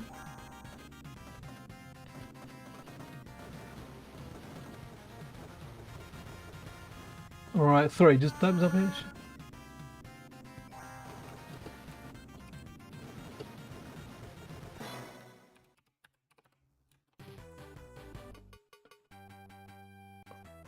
Okay. Here we go, guys. I'm introducing a goal in here. Let's see if we can raise some funds for Mrs. Pixel. Who, by the way, gets half of my YouTube money. That's why she lets me get away with all of this, right? Let's check out this brand new call that Julien's done, which is this one over here. Buck Rogers, Planet of the Zoom. Now, hopefully this works and I've done everything right, because a lot of the stuff, oh, it does work. Wow, that was quick. That's what she said. Right, okay, so this game, it's weird. I'm kind of getting nostalgia for this game, but I'm not actually sure if, oh, okay, slow, fast, okay. Hopefully I've done the buttons to a thing where I can understand it. So I used to play a game on the Atari 800, and I'm pretty sure it was Buck Rogers, but I kind of saw it as a Tower or something game. But see, guys, look, when you go back to a time where this was the best you had in the arcade, 1982. You don't understand, like these graphics, look at the way that ship comes in. These graphics would have been mind-blowing. These graphics would have been like, wow.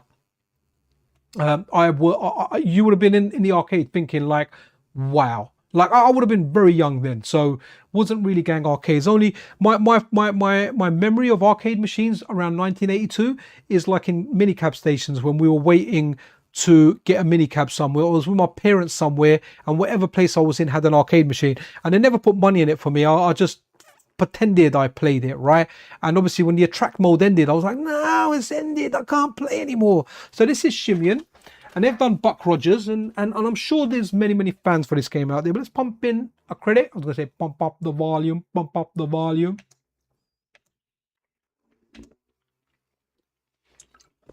All right, we're not getting much volume here. Hopefully when the game starts. Oh, we have got volume, okay. Ooh, that's quite loud. I'm going to leave it loud, guys. Ooh, this game's cool. Now, I know Julien said that they kind of worked on some of the sound effects and stuff. So, like literally, as I did my stream, before I did it, they put an update out, you know. So this is, again, that chatter about the AI and AI developers or people developing using AI, because people get upset as well at the term where someone uses AI and they get called a developer. They're like, he's not a developer, he's just a prompt jockey. So, you know, a developer, the person, whatever you want to call them, you know, I like to respect everyone. So if they're developing, I really don't mind how they're developing or what method they're using. If they've brought something to life, and whether it's whatever development you want to call it, right? If that's what they've done, I'll call them that. But they added the change while, you know, like maybe an hour before I did the stream. So I added that on there. I was like, cool, you know what? I'm going to add that on there. Let's have a look at some of the stuff, some of the chat here. I played this. Oh, wow. Atari 2600, man. Yeah, so I played it on the 800. Wicked. So are you like, look, this was a super scaler system. Nice. Okay, really interesting how they were able to change the sprite size. They used 8-volt controller oscillators. Super fun to get running. Brilliant. Oh, Julien, that's you. Wicked. How you doing? Sorry, I didn't realize that. This is absolutely banging, dude. What a cool game. Very cool game. Definitely played something very similar to this on the Atari 800, but I recalled the Buck Rogers game, man, and I don't know where I know it from or where I do it, you know. I feel like my memory got erased by the Men in Black for playing Buck Rogers, and well done on Super Off-Road as well. Look, when we're talking about some very high caliber games, Julien Super Off-Road is freaking amazing, right? As well as that, Ramonic 79's work, Meatax's Sega System 32. If there are errors in there, cool, there's errors in there, right? But I can't, in my right mind, I can't nitpick each one of them, right? Am I having fun playing them? I am. Julien, I'm logged in at the time. Oh, no worries, man. Good stuff. Yeah, good to have you here, man. Thank you for the work you do.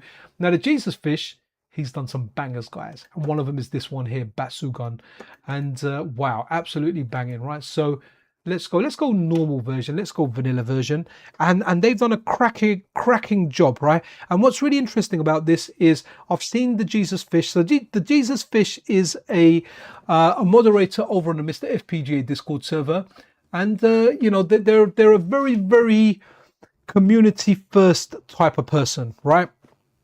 you know, sometimes we've clashed, not necessarily in a bad way, but they're like, hey, you know what you're doing here is quite controversial and it's causing that. And I'll tell him, you know, duly noted, I appreciate you, but I'm going to do my thing. Yeah.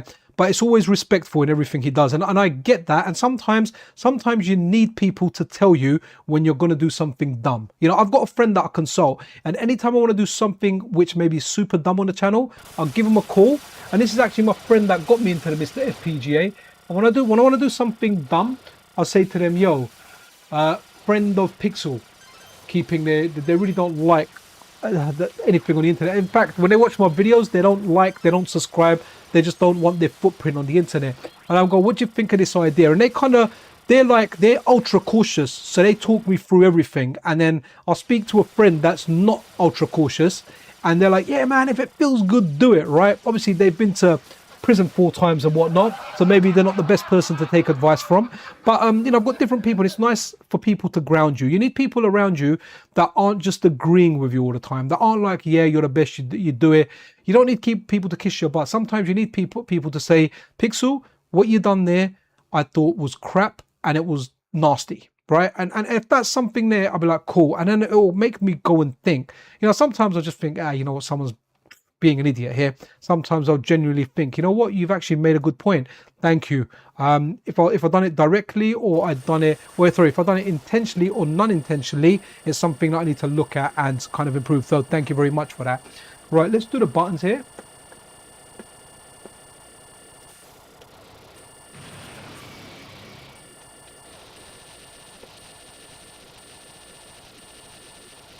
Okay.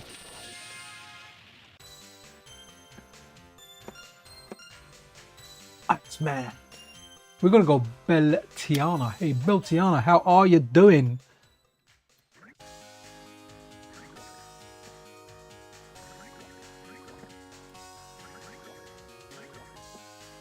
Right, let's go. And again, guys, man, if you don't want slop, don't go to Batsugan. I think this is available via update tool, so don't play this, right? Or delete it or whatever. It's available, but man, this feels darn good. I played this on the Saturn, and I can tell you now, this feels better than the Saturn version, right? And there's nothing wrong with the Saturn version. The Saturn version is great, by the way. This one it's just a feeling. Oof. A good shmup, very small hitbox.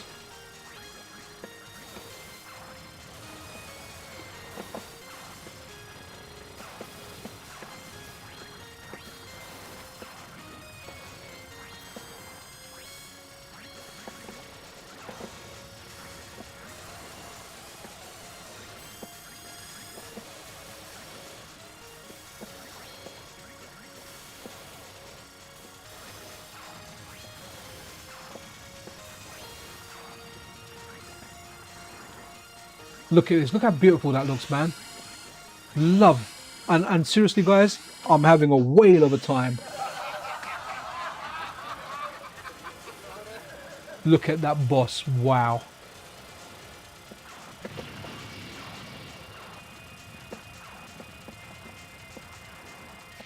Ah. Right, let's load another game. I kind of said to myself, 1 and out. Right, so actually, you know what? What games are in here? Let's have a look at, we're going to look at Pretty Soldier Sailor Moon, but I think they're available in the normal update tool, because that might be a newer version. I might have older ones in the folders I've put on manually.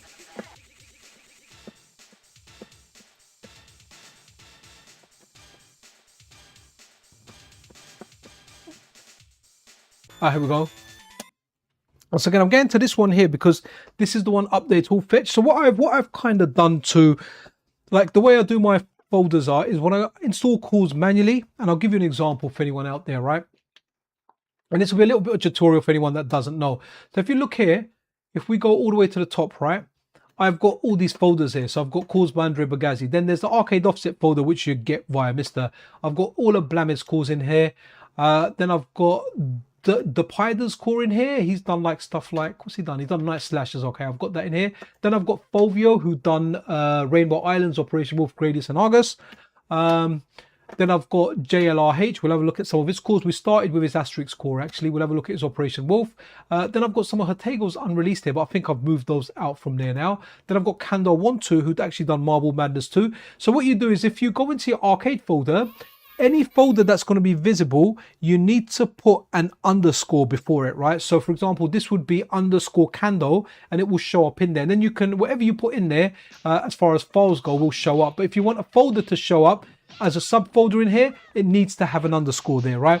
And the reason that I do that is because then those ones just kind of, they stay in there all the time. Update all, and it doesn't delete them, it doesn't remove them. I remember someone saying recently on the MiSTer FPGA forums that when Hertego released Operation Wolf, it actually removed the JLRH's Operation Wolf and replaced it with Hertego's one. So essentially they had something that was a public core and it replaced it with a premium core, and they weren't a Hertego Patreon supporter, which meant they lost access to a game. So, you know, there's different ways of organizing your MiSTer, and sometimes it's worth backing some stuff up as well. And as a result of that, because it went into the Rastan core, Rastan actually went from a public core to a Patreon core, a beta core. It went back into beta from public. So hopefully it will go back into public very, very soon as well. But that was just one of the side effects of that. So I did mention that in my news video. I just said to anyone, if you haven't updated and you've got your Rastan, make a backup of it. Because unless you're supporting Hertego on Patreon, you will lose access to Rastan because Operation Wolf has been moved to that core, or has been included in that core, and that core now is a premium core. So, I mean, I'd be a bit gutted if that was my favorite game and all of a sudden I couldn't play it. I'd be like, oh no, why did that happen? Why did they have Hertego's beta cores enabled when they... No, you know what? I'm not sure. Yeah, that's an interesting thing, actually. So hold on, if you have... if you have the beta cores, does it still download them? I can't remember. Interesting, actually. Maybe they just wanted to see them. Yeah, but either way, look, there you go. So a downside of having that option enabled, the beta cores enabled, was maybe they wanted them on, because if you have the beta cores on, you can still see those games, but you won't be able to map the controls. It's a good incentive to purchase those games, right? But I guess what the person didn't think was that Rastan was going to go back into beta. So that's interesting, actually. I wonder what would have happened there. They never mentioned that they had the beta cores turned on, so that was quite interesting. The article is available over on MiSTer FPGA forums. It's where I kind of saw it. So yeah, interesting. That's an interesting point there, LSD, actually. So guys, if you're not supporting a developer that has premium cores, it's probably not worth turning on those premium cores, and you might be able to retain older stuff from getting updated and going back into beta. But I'm actually wondering, LSD, even if they had those off, would it have then... I think it probably would have updated Rastan into a beta anyway, because it would have potentially updated that MRA, and it would have updated the RBF to go into a beta one. At least that's the way I would have kind of thought it anyway. I think I updated mine as well. If not, I would have uploaded the older versions for people to use, just to be able to get like an older like an older public release. But I'll pretty much run update tool every time I turn on my MiSTer, so you know, just to keep everything up to date, because I've got extra scripts in there that get me like unstable cores as well, so I don't have to add some of them manually. So yeah, I do like that. I actually need to set up my NAS since changing all my internet stuff. Right, so here you go, guys. This is one of the ones from the Jesus Fish, and it's one of those games that it looks really, really, it's a fun, it's not the best beat 'em up out there, but it is kind of cool, and it's based on an anime called Sailor Moon, and it's got Ban Presto in there, right? So let's have a look at some of the other stuff here. So let's go back up, and so there you go. So I've got a dual RAM thing, which I run that for update tool, even though this isn't the dual RAM MiSTer that I'm using. For the record, I'm using my original, the only MiSTer that I bought really with my own money. The other three I didn't. They were for reviews and sponsorships, but I do that on there. Then I've also got a folder called Unstable, which it just pulls down every single unstable core once it gets added to this kind of repo. So that it's really cool, makes it very, very convenient. Let's go down this way, go to the top. Right, okay, let's see what else to have a look at. Let's have a look at Operation Wolf, actually. Okay, this is VolJoe's version. So this is, oh no, Rainbow Islands. Look at Rainbow Islands because I look at that JL, the other Rodriguez's one. So let's look at Rainbow Islands. Now this is using AI. VolJoe kind of addressed it, saying I think it took them like, was it 1 month or 3 months, and they maxed out all their credits for a $300 subscription. So okay, so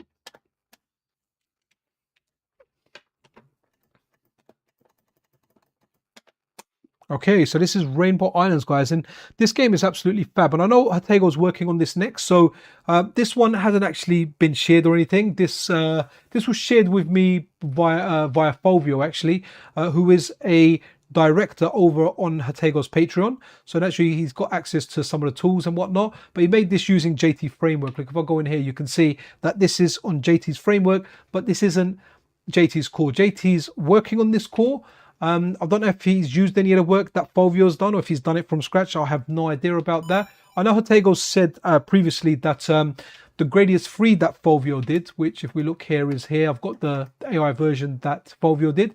He said it took the same amount of work as doing it from ground up. So, you know, hence why AI isn't really worth it for Hatego. Again, everyone's kind of decision out there. Some people are going to be better at using it than others though. That's just normal, right?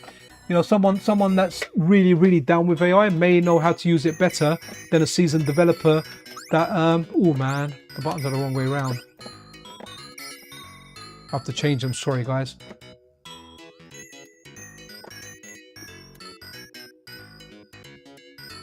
All right.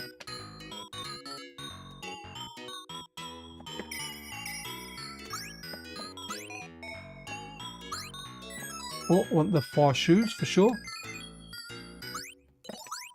Yeah, but as you can see, guys, look, this version here, there's a defect with it, which is you can see at the top there's that black line, and yeah, there's a black line up top, and there's a gap there, and there's a blue line up top there as well. And I'm pretty sure the arcade version isn't going to be like that. So obviously it's not perfect here. And Hatego's one that he's actually working on, looking forward to that, should have this issue gone, right? This issue of that gap up top shouldn't be there. But guys, you know what, this version here, it feels like Rainbow Islands, right? I mean, I know Rainbow Islands much more from the Amiga than I do from the arcade, right? I'm at optimal level now. I've got my speed and I've got my double rainbow.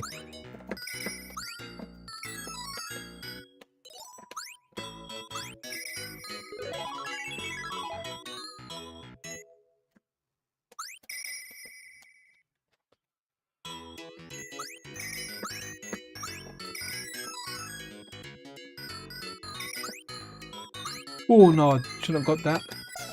Ah, right, okay. Which means let's go to another game. Alright, so this one, JLRH. So they've done a version of Operation Wolf as well. Let's have a look at it. I don't know how I'm going to play it on an arcade stick. But cool, let's run it. Actually, I don't actually mind just running the attract mode in this. So let's have a look at this. And if anyone else out there has, you know, if you're a Hatego Patreon supporter and you want to have a look at these side by side, if you know this game well, see what differences you can spot. You know, the differences may not necessarily be visual. Some of the differences might actually be audio. Some of them might be timing. So, you know, if you want to do your own research, what you could do is get a video of an arcade PCB. Usually you can find them on YouTube. And if someone's recorded the arcade PCB, or if you have access to the arcade PCB, oh, you know what? How do I fix that INI file, man? What do I need to do? There was a change in there and that come up. I haven't looked into how to fix it, but it's really annoying because I can't access the menu until that prompt goes. If someone tell me what option I'll do it right now. Someone tell me what to do and I'll change it to make the rest of the stream better. So anyway, guys, this is Operation Wolf. This is the vibe coded version. Hatego's also released this as a beta as part of that Rastan core. Again, you know what's interesting is, does it have mouse control? I wonder. Let's have a look. Oh, I don't know. Have I got a mouse set? I don't know. Okay, nah. We're never going to try it. Let's just look at the attract mode. I'm going to take a sip of my drink.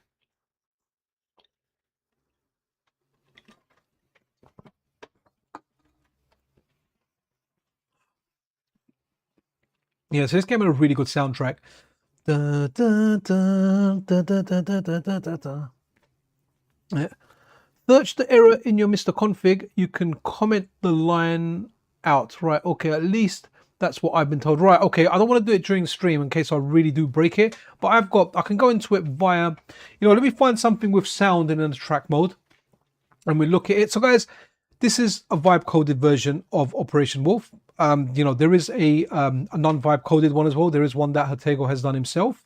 But we've got a couple of versions. We've got VolJoe, that's done an AI version. Then we've got JLRH.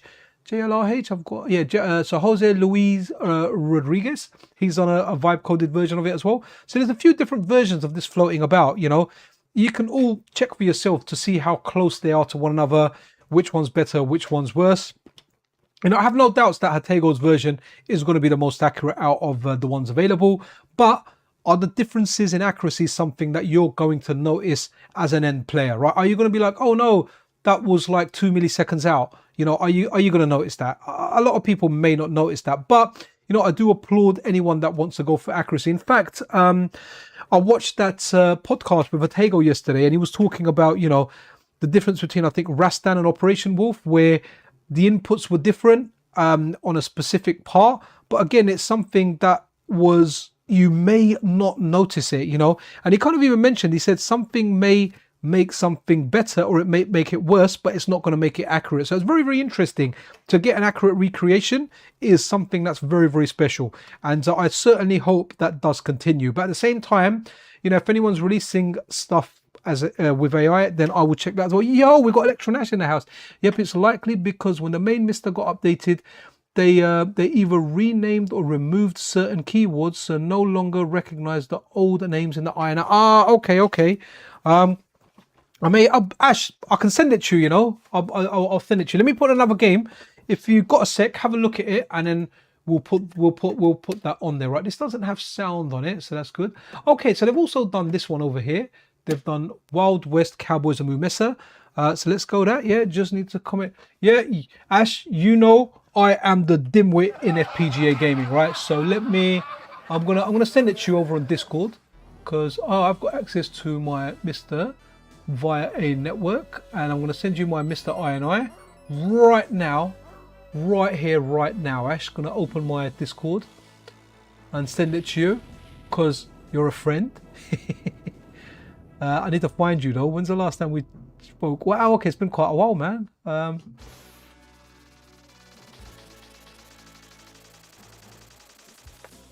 Okay, Ash, INI has been sent to you. I will definitely wait to see what magic you do. By the way, guys, Electron Ash is one of the people that's actually responsible for the hybrid Dreamcast core that we have, which, by the way, for the record, is absolutely banging.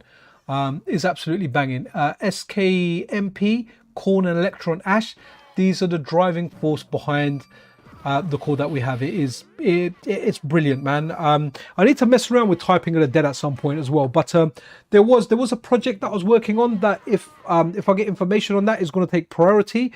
And all I can tell you is I'm not going to reveal anything on there, but there's something that's being worked on that could potentially be the biggest thing in FPGA gaming to date.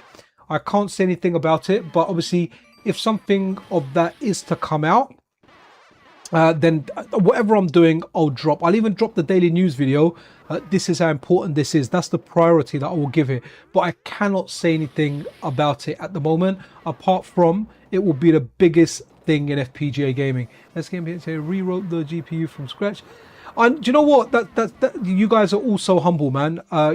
It's definitely a joint effort as far as I see it, because I followed the development to some extent, and I dropped in and out, and I saw all the work all three of you were doing in the time. SKMP definitely made massive contributions to it and accelerated the project. But you guys, it's a team. It doesn't matter. It doesn't matter to me. You guys are the team. But again, it's very, very nice of you to always highlight SKMP, because, you're like, yep, he done a lot more work than I did, and he accelerated the project. And I appreciate that with you, Ash. It's very, very humble. Now, if you can stop talking and look at my INI file, that would be very helpful. and I'll get it on here, right? So guys, this one here, Moomessa's Saturday morning cartoon. Don't think it aired in the UK, aired in the USA. A lot of people really like it. They prefer this to Sunset Riders. I actually prefer Sunset Riders because I played that a lot on the Super Nintendo. I have a lot of nostalgia for it. I have zero nostalgia for this. But yeah, oh man, I wish if I could say some more. There's something really, really exciting happening, and I'm just waiting for it. It might even happen this weekend. Wicked. Ooh, okay. Oh, sorry, I'm just looking at my messages. Okay. Sorry, guys, just checking my messages to see if there's anything important. Right, let me have a look there. Yeah, hey, Tension, how you doing? All right, let's go back on there. Ash, what's going on, man? You're slow, bro. I've not got an update back yet. Come on, I need the 99 file. Right, let's have a look. Or 190 for students. Oh, which one's that? Okay, so don't forget you can get yeah, you can. I mean, you can buy the cheaper ones, can't you? You can buy a QM Tech one, which a lot of people speak really highly of. You can buy the MiSTer Multi-System 2. You can buy the Superstation 1. So there's plenty of options, guys. And the MiSTer just keeps on giving, man. You know, it's far from dead. There's a lot of stuff to do. There's a lot of stuff for it to come out. So yeah, a lot is happening with this, right? Let's run something else. All right, let's see. So here's another one. This is, so I think this was J, what is it? I've got the name up here. Where is it? I'm missing it. Okay, Jose Luis Rodriguez, right?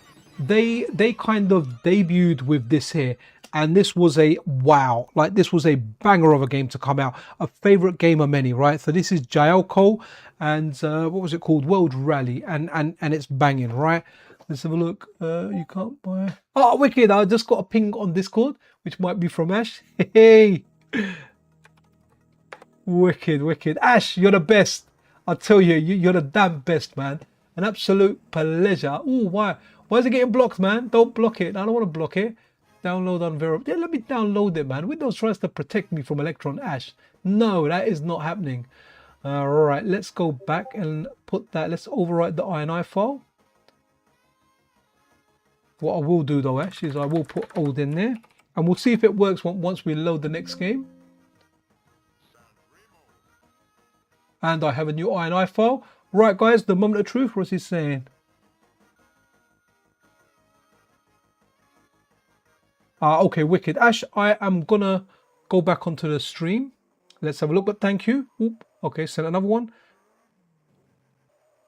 Cool. All right, wicked, Ash, nice one. Received your latest message, the latest line. Let's go back to the stream, and when we run the next game, that will be it. Right. Let's run this because this is a cool game, guys. Accelerate. Oh, do we need gear? Not sure. Okay, gear. I like it. No brake button. Braking is for losers. Drive safely though, guys. That is just a joke. Okay, wicked. Right, we're gonna find out, Ash, when we load the next game. Ash, the champion, the people's champion, guys. You know, if you ask in FPGA gaming, right, who is like the biggest inspirer? Who is the guy that really kickstarts and motivates so many people? 9 out of 10 people will tell you Electron Ash is the man. The absolute man. He's motivated me to do so much, and I'm a guy that does very little. But there's always this supporting so much stuff. You know, Electron Ash is the guy that kick-started STV for the MiSTer, right? He kind of kick-started that project, and the SRG kind of finished it, and that's why we have all the STV stuff available for the MiSTer FPGA. You know, a lot of developers that I know, when we speak, they credit Electron Ash for a whole lot of stuff. A very important and valuable member of the FPGA gaming scene in general, but especially so the MiSTer. And he's not a bad guy either.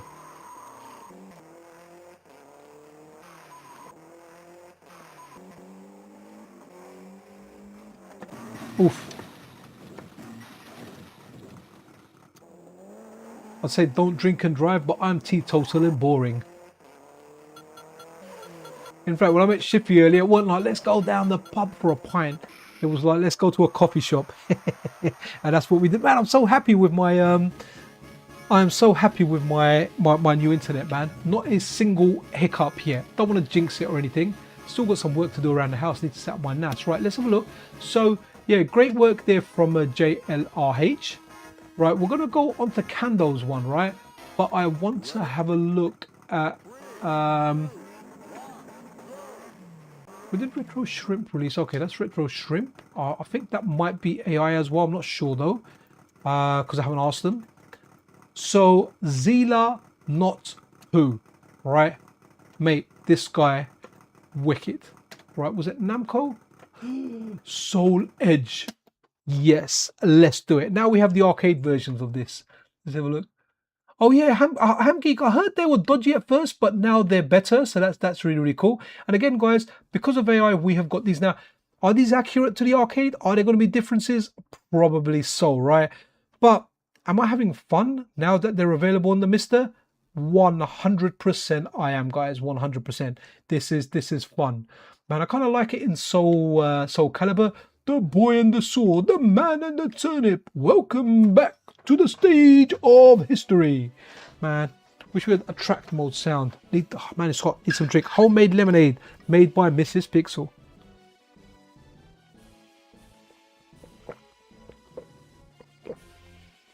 Oh, there is a track mode sound. Nice. My TV's just turned down a lot. Okay, let's go. Let's go. So guys, over here we are, if you're tuning in right now, we are slopping it up. Slop. And there you go. That's an AI made thumbnail where there's slop all on the arcade machine and PixelCherryNinja is playing a slop arcade game. You have come on to the biggest slop on YouTube with the Slopperoonie. Have you tried Pocket Racer yet on this core? I'm not sure what we can do. I'm not sure. One of them wasn't working. I don't know if it's been updated since then. Yeah, that's one of the things, Lance. I was going to call you Ian, thinking it's a capital I, but then I saw the CE, so it's all lowercase. Lance Page 1914. Man, that puts you in at 112 years old. Well done. I think that's my oldest viewer.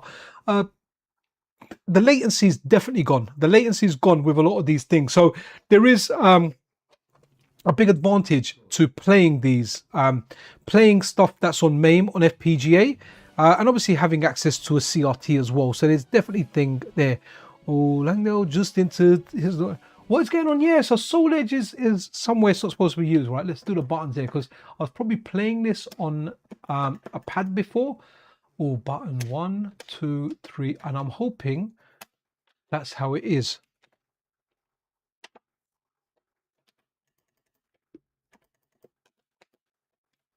I think, was it this one that didn't have the... Oh, this is the other version with the other costumes down below. It looks weird. It looks like you got double the characters, but it's just different things on there. I kind of like Tacky when I played Soul Blade initially. That was a character that I liked using.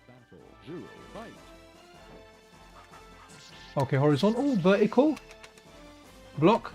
Yeah, so there's no kick. For some reason, kick isn't implemented. Man, guys, you know, when I saw this in the arcade, like I'd never seen anything as good. Like this was like, wow, replays everything. I much prefer the Soul games to the Tekken games. They're just superb, man. So darn good.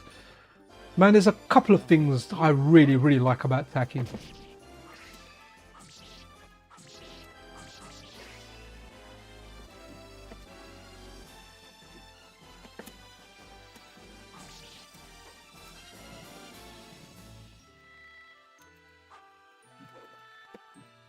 You really don't need jump and stuff in this game, though.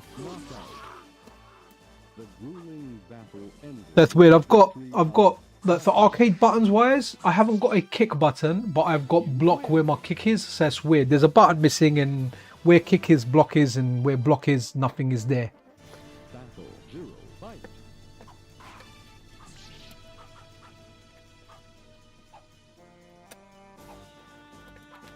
Man, I wanted to jump over and stab him in the back.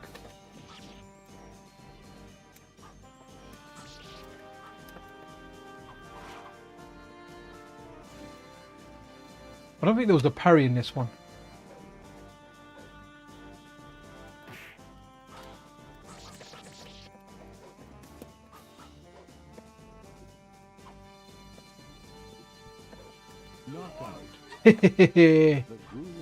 Nice. You also. You win. Yeah, Ash's always on it, man. Amazing stuff. Battle 0 fight.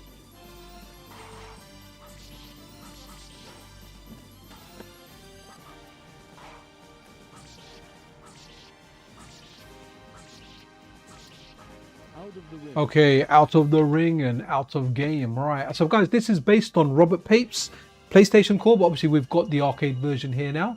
So was it Pocket Racer that you said, Shiffy? Let's give that a run. Hopefully it's supported. I imagine it is, because if I've got it in here, it is. And let's see what it looks like.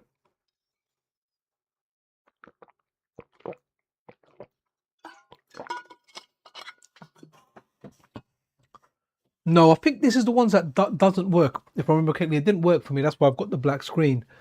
I call RGM that missing. Oh, that missing kick was fixed. Okay, I just need to update then, man. I haven't updated this one. Thanks for that, dude. I'll grab it later. To be honest, I completely forgot about what's his name? Vila Not Poo until I've done the stream. And I was like, oh yeah, I've got these on here as well. So we had a look at the Namco one. Let's look at ZN1. And again, great games, some great games here. I kind of want like the Street Fighter games. I'm not sure if Bloody Roar 2 works. Dead or Alive works though, so we can run that. Now, unfortunately, really, really sad, but Mars didn't make it. Where's Anton Gale? Is he here? Is he in chat? Where is he? Where is he? Oh, wow, Anton Gale, wicked. Hey, okay, so it's the tool I use AI at work all the time now, and productivity is way up. Absolutely, I use it. So I'm not in a tech-heavy job, but I use AI, and I used it one time to essentially. So what I did was, hopefully, my boss, if you are watching this, this is just for entertainment, and none of this is true. So what I did was, I remember specifically, I had to write. Let me turn that down. Sorry, guys, that was kind of loud there. So I had to write an emergency crisis plan for quite a large site, and it was work that was offloaded on me from someone higher up, and I said no problem, I can do it. So I essentially done what was a week's worth of work in about 4 to 5 hours. I literally fed it all the old plans, and I said, look, can you update it with new legislation? Can we update with this? And it literally took the old document and put it all together for me. And then I spent the rest of the week booking meeting rooms that I kind of had access to, and just working on the channel. So that was really, really good. So it favored me in that way. But Anton Gale, right? We've got LSD over here. That's like, he's kind of warming up to AI and some of the stuff. Like, he doesn't like some of the AI stuff. Sorry, I don't want to speak for you, LSD. You can speak for yourself there. But he's really interesting in an Atari Falcon core. And I kind of put you in it by saying, you know, if anyone out there can do it or may do it, it might be Anton, because obviously he's developed FPGA cores before. And he's one of the people I know that actually owns an Atari Falcon and loves absolutely all the vintage hardware. I still remember a while ago where your neighbor gave you all this hardware, and there was a very rare Amiga in there. But correct me if I'm wrong, Anton. There is you do have an Atari Falcon, and that is something LSD would just love a core for. No pressure though, obviously, when that's a massive undertaking. It was just like, you know, kind of putting the idea out there that you know, if that was something you had in the back of your head, then you were like, oh, you know what, that's something I want to do, then maybe LSD is going to be that push. Well, 2 Falcons, there you go. So will you ever take on the project of making an FPGA core for the Falcon, if not for the whole world, but just for a buddy LSD? I speak very highly of Scott. It took me a long time to warm up to him, because At first, he's one of the people that can type really, really long messages, pretty much on par with Electron Ash, maybe even longer. And I was like, I can't read this. And I'll be honest with you, to this day, I can't even read them all. I actually put his messages into the AI and I say, please give me a TLDR. But he's a very nice guy. He's very helpful. And he supports wherever he can. And yeah, so he kind of mentioned the Atari Falcon, and naturally, whenever anyone puts the two words Atari and Falcon together, Anton Gell comes to mind. So yeah, I thought I put the idea out there. So guys, just remember, if there's ever an Atari Falcon core, PixelCherryNinja was responsible. You missed it. I've said I've kind of okay, because of AI, not because I don't like it, but because it's become less of a challenge. Okay, I kind of get that. I kind of respect that. So there you go, LSD. It looks like, at least in the near future, or at least in the foreseeable future, Anton will not be working on any FPGA cores. And I kind of get that. See, that's one of the things as well that people have been discussing, is saying that if people are making all these cores using AI, then the incentive for a human to go in there and make them more accurate is kind of gone. And I definitely get that part of it. But I also, you know, there's parts of it that I understand and I like, but I never like it when anyone says, well, you know what, because people are doing this, I'm not going to do it, I'm leaving. You know, it's kind of like when someone says, well, I don't like this, pick out of this or this. If this happens, I'm going to leave. You know, I don't like that kind of thing. It's big enough for everyone. If people really want to chase perfection, cool, man, chase perfection. Perfection's the best out there. But you know, there's a lot of people doing this kind of stuff out there, accelerating. And I also believe, and I've seen this so far as well, that some of the developers that began working with AI have got that hunger to learn more. And, you know, so it'll be a combination of actually doing stuff manually and using AI as a very, very powerful tool. And you level up over time. You know, once you start doing stuff, you get better and better as time goes. So it'll be interesting to see what kind of becomes. All right, okay. I like the Amiga 500, man. It's good. Jumpin' Jackson, Dog Elite. Jumpin' Jackson was a good game. I remember that. That puzzly type of game, right? If I remember correctly. I'm thinking of something else. Over Souls. Raki is using Cloud to Cave 1K core. Yeah, Raki, from what I'm seeing, is making very, very good progress. And it'll be interesting to see when that comes out, what it plays like. I remember them putting out a stress test, and pretty much every MiSTer passed it. I think, what did it clock it up to? Was it 102 or 112? Was it 112 megahertz that it ran? The speed went to, and every single MiSTer kind of ran it. Doesn't mean I won't take a rest and come back to it. But I've really wrapped up at work. Okay, but I've been really wrapped up at work. The world has changed. It's interesting to watch. Yeah, do you know what the funny thing as well, Anton, as well? And I was discussing this with a friend the other day. And actually, I even discussed it in one of my videos. I said, look, why was it? And it was during an arcade video, actually. I think it was during maybe the Golden Axe Revenge of Death Adder video, where I kind of mentioned that, you know what? Why was it that when I was in school and I had 1 hour lunch, I was able to bunk off school? Well, not really bunk off school, but escape from a school where we weren't allowed to go. It literally was like a great escape. We managed to cut, not me, but some of the older kids, they managed to cut a hole in the fence and it was hidden by bushes. So we used to cut out from there, climb a wall and run out to the arcade. And in that 1 hour, we managed to go to my mate Chris's house, who used to live right near Phil's chip shop, where our arcade machines were, probably one of the closest ones to our school. And we used to get to his house. We were able to eat like cheese and ham, cheese and turkey, whatever sandwiches, whatever his dad had in the fridge. And we were able to eat those sandwiches, go into the arcade, spend all our lunch money, and still make it back on time. And that 1 hour felt like ages. And now 1 hour feels like no time at all. I feel like the older we get, the less time we have. And someone said, when you're younger, the way you perceive time, it lasts and it feels longer. And I've seen that with my kids, right? I've seen it where, you know, my kid, their gaming time is like I don't know, like 1 p.m. for example. And at 12:57, it's like, nah, Dad, I'll load the game and I'll play it. I'm like, it's going to take you 2-3 minutes just to get into the game. And that's one thing that we've got now with all these new games now, man, you can't boot games up quickly. You can't just go boom, load into the game. There are some exceptions, but generally you load up, you do this, you do that. Even though they're running on SSDs, they're running fast. It does take a bit of time before you get into your game. But, you know, as you get older, guys, that time goes. So you kind of have to work out, I've got X amount of hours. What can I spend my time on? Mine's really cool because Mrs. Pixel gives me a kind of lot of free time. You know, I've kind of said to her, look, I'll do a lot of my YouTube work while staying late at work, which kind of works out better because I don't really get interruptions at work, you know, in a meeting room after work. So that kind of works. And then I'll do this stuff on the weekend. Live streaming as well, just like having fun. Like this for me is actually fun. It feels like hanging out with a bunch of friends and just chilling and just kind of chatting, man. And yeah, just kind of cracking on with it. But yeah, good stuff there. Yeah, it's mental, man. It is absolutely mental how fast time goes. Like, it's nuts. Like, I feel like I go into work and I'm not one of them guys that dislikes my job. I quite like my job. I don't actually do that much at my job. It's not a stressful job. I've got an audit on Wednesday though, so I need to get that passed. But generally I'll try and take the auditor out for lunch, and that usually works quite well. Obviously, the work is done. I've been working on everything there.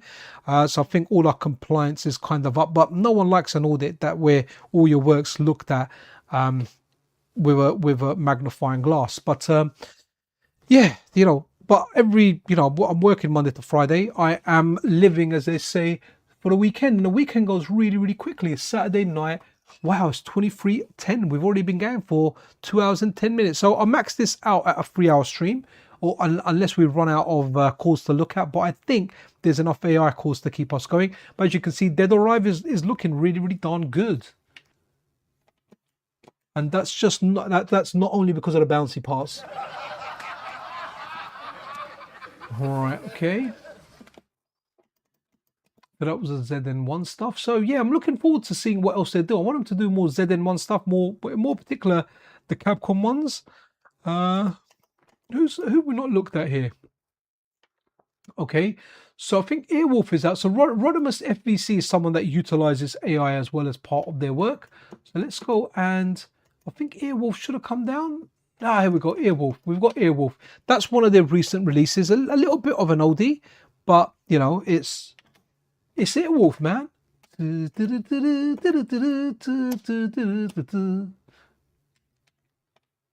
Oops, coin was the wrong one. Never mind. You know, I need to do that again. I've done it wrong.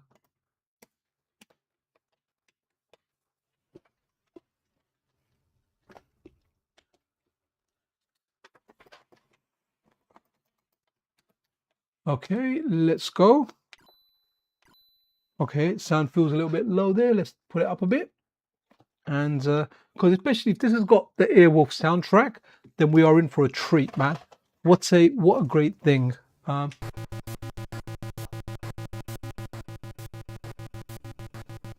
Yeah, I think we're getting it. Yeah. Yo, Famicom, how you doing, man? All good, man. Hope you're well.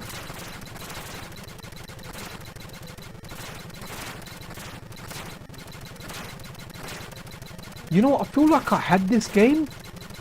Maybe, I don't know if this was out on a home computer. I'm getting a little kick of nostalgia. You know what? Well done, Rodimus FBC. Oh, wow. Hey, nice. I've done a loop there as well. Brilliant.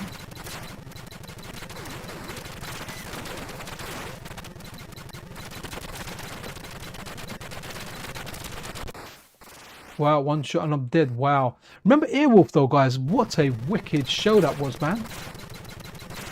What a brilliant show.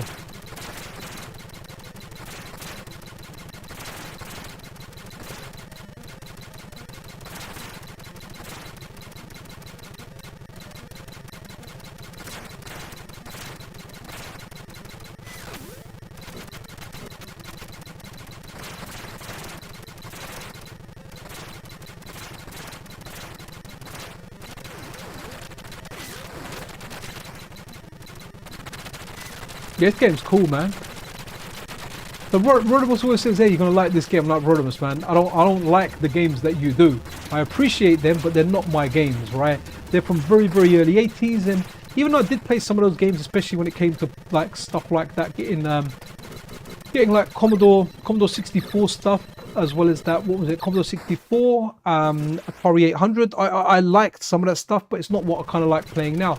I do appreciate all the work that Rodimus does, but this game's decent, man. I mean, I'd still rather play some of the newer ones, like some of the Konami ones, Parodius, Nemesis, you know, some of the vertical ones like Gigawing, for example, some of like Batsugun that we had a look at over here. Guan Age is another fantastic one.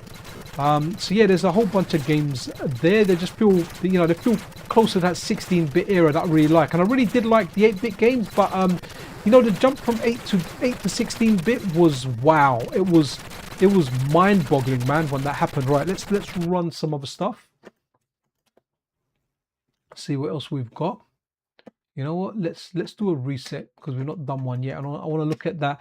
I want to look at the AI slop wallpaper that we got. Special for this occasion. All right, let's go. What's Danny saying? Is Model 2 working well on MiSTer? Model 2? Do we have Model 2? I don't think we have Model 2 on the MiSTer. Or do we? Have I missed it? Hey man, I can't stay on top of everything, to be honest. It's all right. We've had a look at Andre Bagadzi's stuff. We look at some of Blamid's stuff. Derpida. Okay, let's have a look at Derpida's core. Derpida. He's probably done more cores as well, by the way. Okay, that's the old one. So let's play some of the new ones here. Let's play the Japanese version. Ramonic79 has done this as well, by the way, guys. So I don't know which one's better, which one's forever long.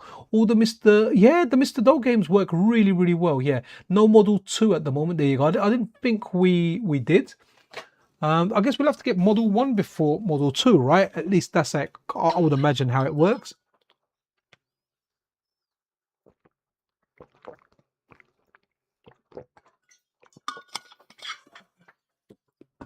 All right.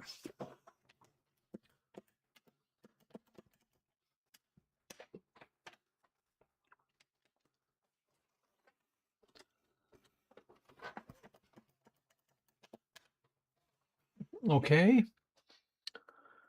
Right. Let's have a look. Sorry, guys, just looking at some of the stuff here. Okay, I think we've looked at most of the GitHub, so I can close those now. Wicked.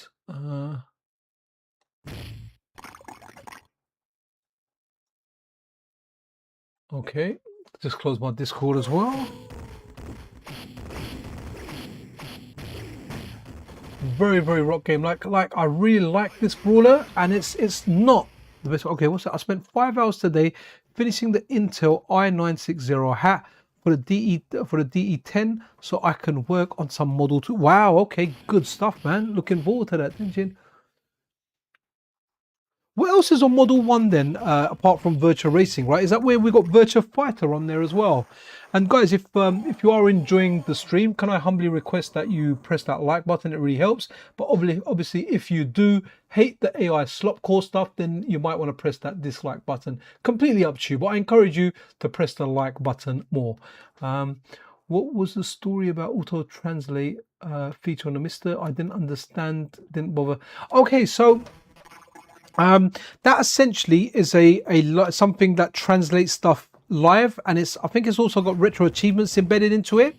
So what it does is in the way the RetroArch had this little plugin for it, that when you played games, it translated stuff in real time. So while you're playing an RPG, all of a sudden you see it flash up in Japanese. The way almost kind of like, I haven't tried it and have no intention of trying it, but the way the video looked was, you know, when you've got your phone and you put Google Lens on something and you tell it and it translates it, it kind of looks like that, but it's happening inside your game. So, you know, if there's a game that you really like and there's no translation out for it, it's a really good way of playing that one. There's a way to get around it. I mean, I really like being a big Monster Hunter fan. I'm still a Monster Hunter fan. I just don't get the time to play. But I was really interested in, so for example, now when Monster Hunter Generations, I can't remember which one it was, or the Ultimate version came out. It came out in like Japan first, and I was strongly thinking about getting it on the 3DS, or when it first came out. I can't remember if it was for the Switch, if it came out first. There was a Japanese version that came out anyway. It was either, or there was a hack that let you play like it let you play like the better version that wasn't available in Europe on your 3DS, and I was actually strongly contemplating playing it with Google Lens just so I can get by. I mean, I know enough about it as long as I recognize a few of the menu things and a few of the shop item things, and then when something happened with customizable stuff inside the game, I could have I could have just translated it. I didn't do it, but then what essentially happened is on the 3DS there was actually a fan translation that people made where it translated, so it didn't translate the whole game, but it translated everything that you needed for the game. So everything in the shop, everything from the characters that you needed, all the options, all the different kind of like, what was it, not strategies, but like the merging stuff that you could do, or the different items you could trade and like put in a mold pot and make other items. I can't remember, I played Monster Hunter for a long time. But yeah, kind of they did that translation, so that was really good. Oh, is it Ash's birthday? Oh, wicked, man, happy birthday, dude. So what's Famicom saying? If I understand correctly, does the whole 1.2 update for Superstation 1 not support SIFs? Is it still running? To be honest, I really am not into like the front ends. And the only way I show front ends usually is I ask the developer or someone behind it to give me an image. I don't have time to set everything up, get all the scraping going, and then time to do it in order to put a video out. There's a lot of background time is required on that. So I don't really know much about the console modes. I've seen mixed things on it. Some people are happy with it. Some people are saying like they don't like this about it. So you're going to get like mixed views on there. But I would say that if you want to get it up and running on your device, maybe join Taki's Discord server and get all the info from there. But I'm a simple guy, man. I can't tell you how much I like this menu. I've seen lots of front ends. I really like Wizzo's front end. I think that's a great one. There's some other ones that I show on the channel. I like them. I do like them, but I just like the simple menu, man. I love the simple menu. So if I get up an image burn, I'll burn it onto an SD card, and I'm happy to share it on the channel. And I've done that on a couple of occasions where, you know, speaking to someone, I'm like, look, honestly, I don't have time to set it up, but if you can give me your image, I'll gladly run that on the channel. And I often do that, and it's just the time, man. I had more time at my last job when I done night shift, because often, to be honest, when I done night shift, like in a 12-hour shift that I used to do, there was literally like literally the most work I'd have to do was like 3 hours. So I kind of had like 9 hours to do whatever the heck I wanted, man. So I used to take in, like, for example, like my 3DS and go, right, I'm going to mod this now. And I just used to be sitting there all night researching it. I remember one time I researched headphones for 3 hours and what components do what on there to find out what cheap pair can I get that doesn't have like audio lag. And then I found out it was a particular Qualcomm chip, so I had to find a cheap pair that had that. So I ended up buying a pair for £30 that kind of worked as well as a pair for £100. Well, at least I thought they did. But there, yeah, headphones are crazy expensive now, man. Absolutely crazy expensive. In 50 years or something like that. Okay. Somebody keeps. All right. Okay. Smoke monsters. All this cool. Wow, okay, that's so funny, man. PS3, you know what? Let's do that, man. I think, to be honest, I reckon if we, the PS3 would have been possible on Mars.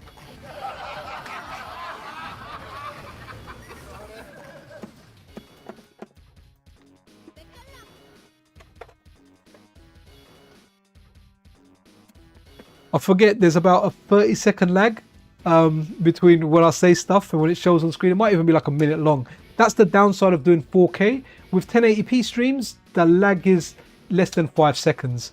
But with 4K, it's quite long.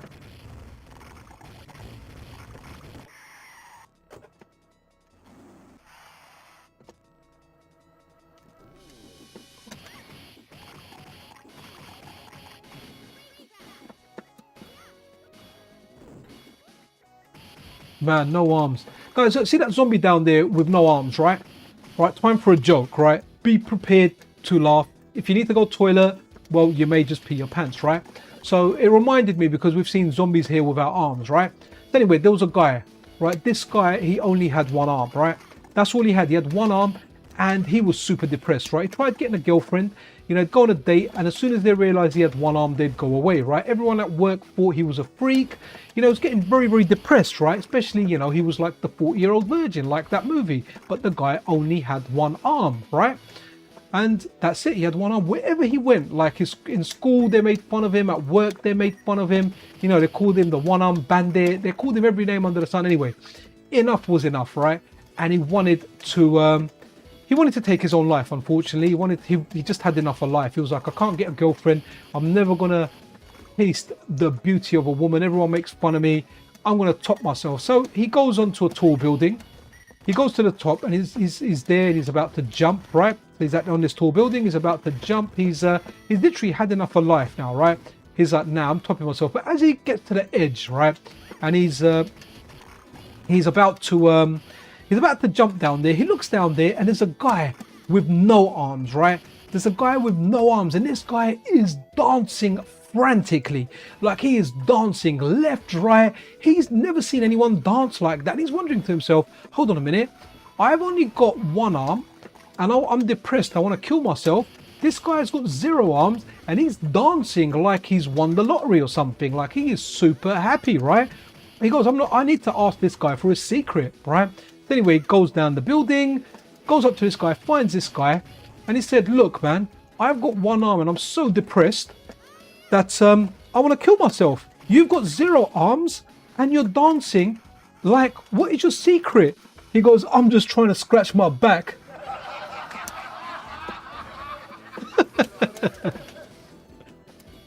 If you like that one, press the like button. If you thought it was distasteful, press the dislike button. If you loved it, become a channel member or join my Patreon. Hey, slop jokes for an AI slop stream. This is how we do it. Nice. PS4 2 tomorrow coming. That's what she said.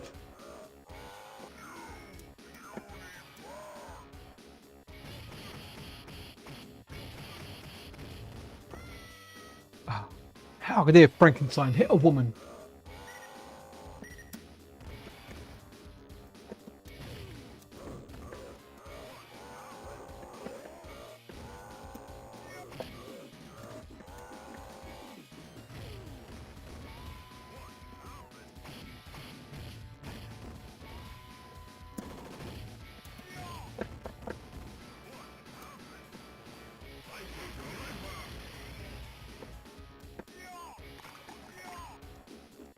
Love it. Love the animations in here, man. Yeah, no, he definitely is not using a swing. Man. It's still going. It's still going, Boink. It's still going. I feel like maybe another 30 minutes and I'll be out. But this is the perks of the weekend. I feel kind of fresh. So I got an interesting one, and hopefully I can drop it and it will be funny, right? So anyway, look, I'm at work. And in my boss's office, right? And in my boss's office, there's 4 people that sit there. In fact, I'm covering my boss next week, right? He's on holiday. So for 2 weeks, I'm gonna get paid 20% extra, which is really nice, right? 20, yeah, about 20% more than me, I think. So yeah, so in my boss's office, he works there with his boss, and he works there with 2 other people, right? Now what it is, we've got quite a relaxed kind of atmosphere there, right? And so what happens is there's like a new member of staff there who keeps going into the office and using a microwave there, right? That the guys have got. But it's not really like this staff member's place to use the microwave, right? So what my boss goes, he goes, look, let's speak to the access control guys.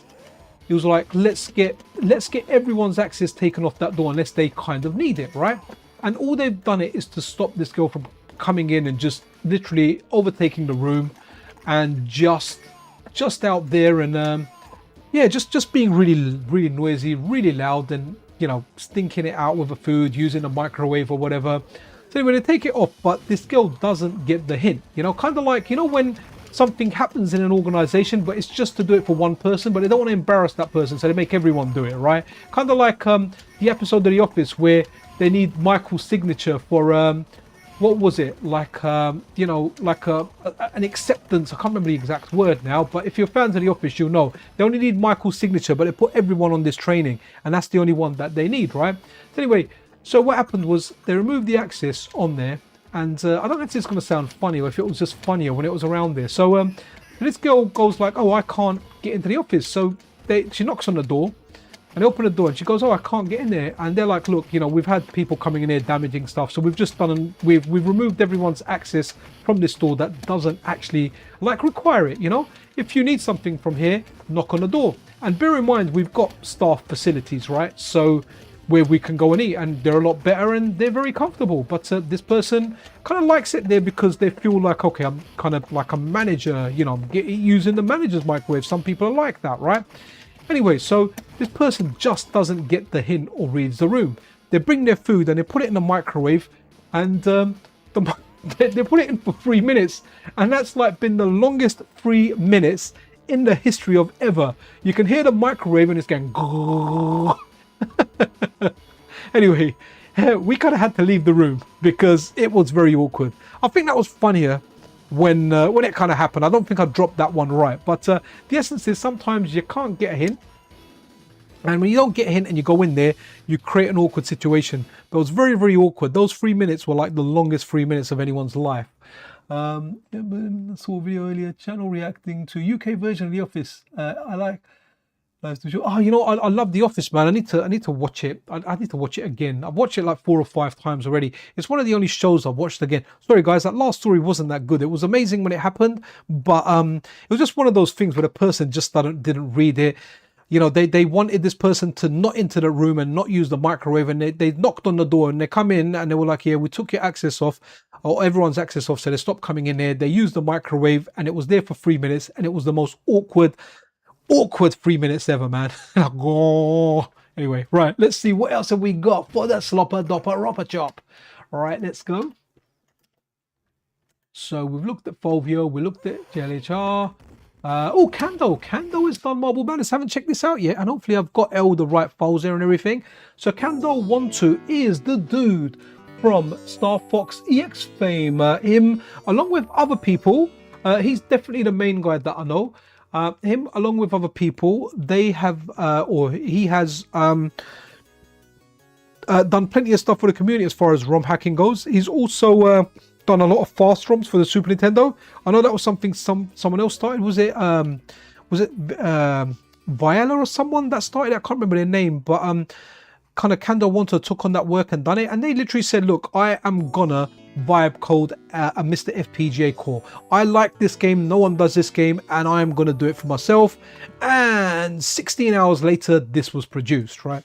16 hours is a number that I just made up, by the way, right? So action start game. All right, we don't need service and test. Do we need, okay, we definitely need start, we need coin, we don't need pause, and I think we're good. Right, so I've never played Marble Madness 2, and in fact, I never knew it was a thing. So let's go, let's play this. It's not gonna be there. Wicked, all right.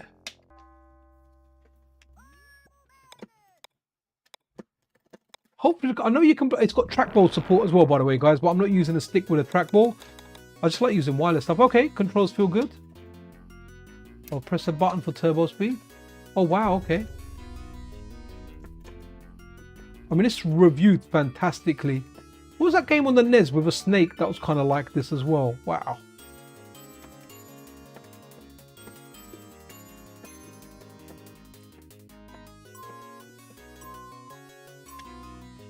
All right.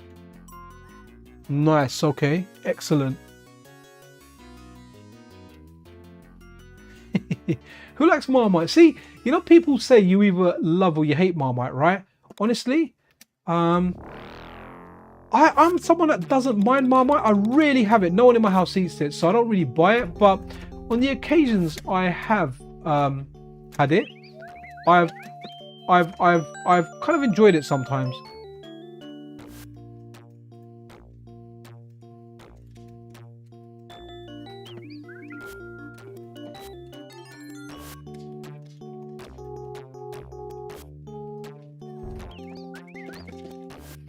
Oh. Okay, interesting. Not too much of a jam. So let's run something else. I've had a trackball AliExpress for years too. Do you know what? I got one. I got given that FightBox arcade stick, and it's got a trackball on there, and it's got a spinner on there as well. So I've used that, guys. If you're wondering what my wallpaper is, if anyone wants this wallpaper, let me know. You can have this slop wallpaper that AI produced for me. AI slop arcade calls, and when you want to call people around them, play the slop. You know what? Demonstrate how PixelCherryNinja plays that slop on an arcade machine with all that slop flying around. Wicked love night, but goes in. Oh, yeah, same. I'm like that as well. I don't mind it. Oh, I nearly got put off Marmite. You know why a lot of people really don't like Marmite? Because they put it on like damn jam, man. You just spread a little bit on there. Man, first time I had it, I spread it on like jam. I went to eat and I thought, this stuff is disgusting. Wow. Anyway, guys, we have got the slopper dop of everything there. This is me right now. Actually, I wish I had an arcade machine. What's going on? Ah, nothing's coming out. Right, okay. Let's go back into the arcades. Who have we not looked at? Meat-Hack. Oh, we'll do some more Meat-Hack stuff as well, because he's done Golden Axe, and that's a good game. PGM, no, that's Wicker Wacker. CKO, no. Ramonic 79, we've had a look at one of his games. Retro Shrimp. Now, I don't want to say that this guy is doing AI. I'm not fully sure. So let's have a look. At the rate that they brought this stuff out, I would presume, but I'm going to say this one, I'm not 100% sure. I'm not, you know what, let me try and find their GitHub while you guys enjoy the track mode of this. So,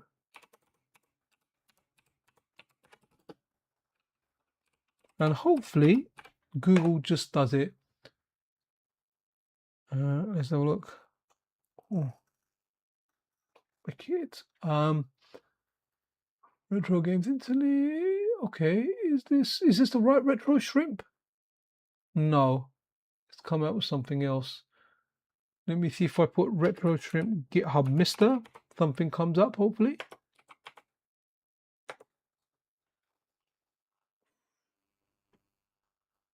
I'm not fully sure, to be honest, guys. Yeah, I am not sure if this has. Maybe I should search for the game. Let's do that. Paperboy, one word or two words? Let's have a look. No, one word. Okay. Okay. All right. Trying to find the GitHub for this. Okay. Oh, hold on. I've got it on forums here. Maybe there's a GitHub link here. No, I've only got. I can only find the MRA. Paperboy have been working on. So that's Retro Shrimp. I'm not exactly sure if they've used AI in this.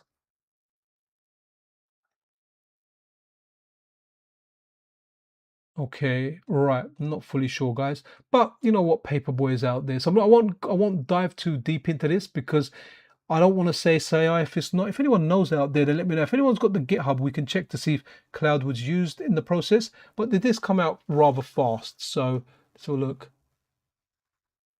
You know what? I like pineapple on pizza.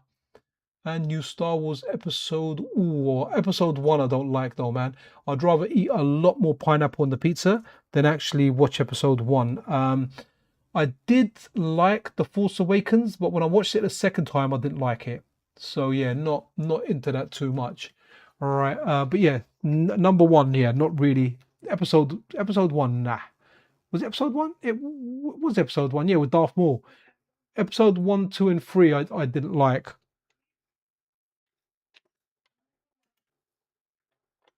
Okay.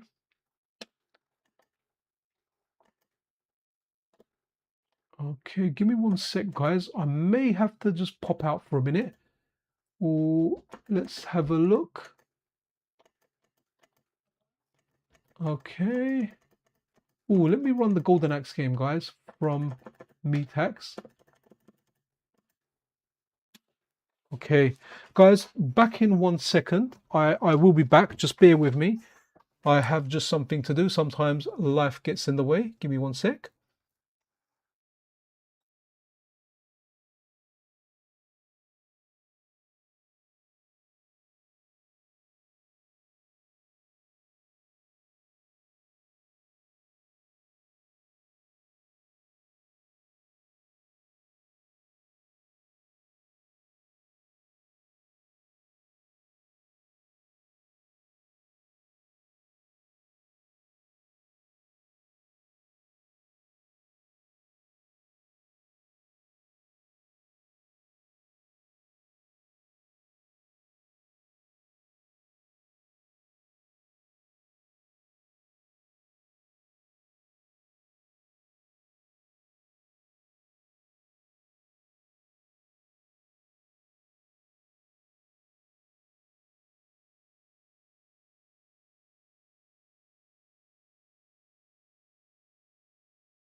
Okay, guys, I'm back. Yeah. So yeah, that was just mother with dementia knocking on door and asking some random stuff, man, and thinking that she was in a village with her brother. And so I kind of had to tell her, no, your brother's not there. She's back in bed now. I might get another random knock, but hey, we've got, oh, wow, okay, we've got 20 minutes left anyway, max on this. So, guys, this one here is from Metax, and this is Golden Axe, the Revenge of Death Adder. Many consider this the best Golden Axe out there, but I'll always say it, the number one, Golden Axe 1 will always be the best one. Like, nothing will ever beat that for me. I just absolutely love that game. And we have a really good core actually from Hatego on that. Right, let's get the sound up a bit. I can get it here as well. Funky little characters in here. I like the normalist guy there, but we can be the little... Let's be that big guy. Great game. The best, worst, funniest place writing any... I wonder, is there going to be more Star Wars movies? I'll tell you what, I'm a big fan of The Mandalorian. I need to watch the new movie though. But I like it. I like The Mandalorian. To be honest, I like the Book of Boba Fett as well. The Obi-Wan one was kind of boring.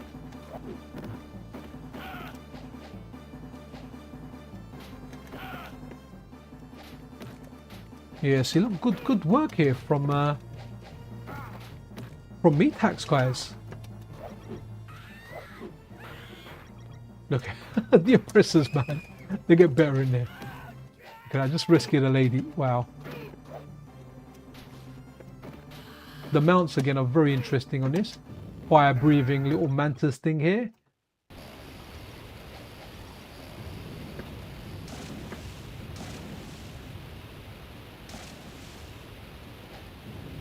I think this is one of the ones that received an update, so I grabbed the latest version, so there might be some improvements in this.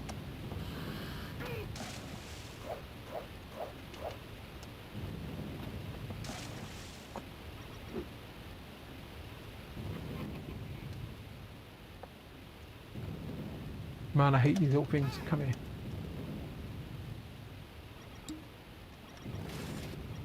Oh, wow. That was cool.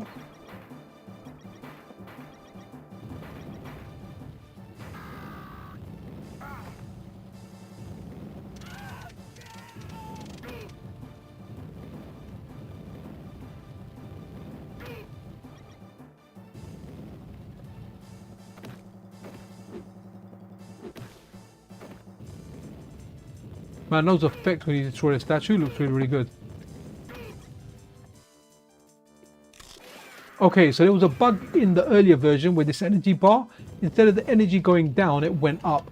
That's been corrected now. So, you know, again, going back to the point where, you know, it's like, oh, when these AI calls are coming out, they're not being fixed. And the fact that the energy bar was an issue when it first released. In fact, I've got a video where you can see the exact thing that I'm talking about. Let's run magic on her. Wow, that looks darn cool. Yeah, so you can see where that issue is with the energy bar, and that's gone. So Metax actually went back in and corrected it. So you know, when you hear the stuff like, oh, once an AI core is done, they just don't go back and maintain it because they don't know the code or whatever. Well, the fact that they've gone in and produced this fix is really, really, really good. Give me some chola.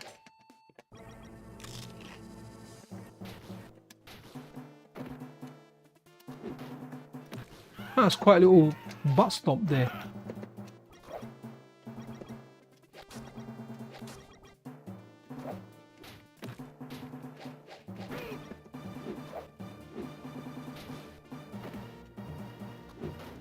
Man, I like that move.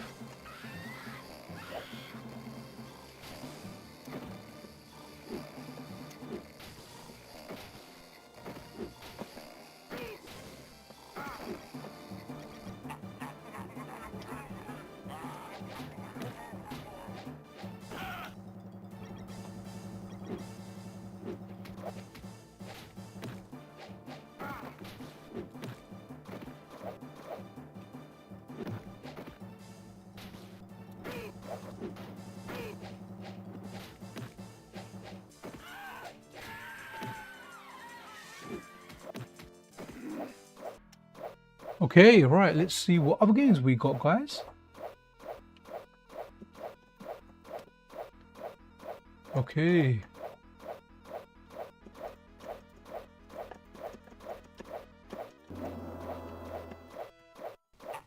Okay, this is this might be an interesting title. Let's go Yellow Cab. Not too familiar with this. It's a bit of an oldie. Another one from MiTax.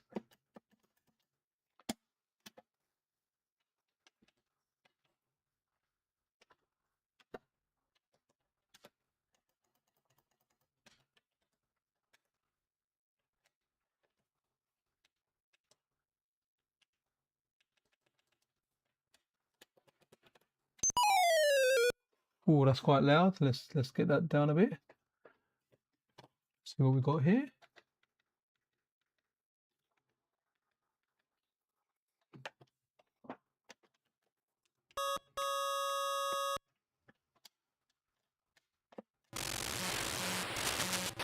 Okay, so I've got a passenger. Okay, so 16 this way and 2 up. Oh wow, okay.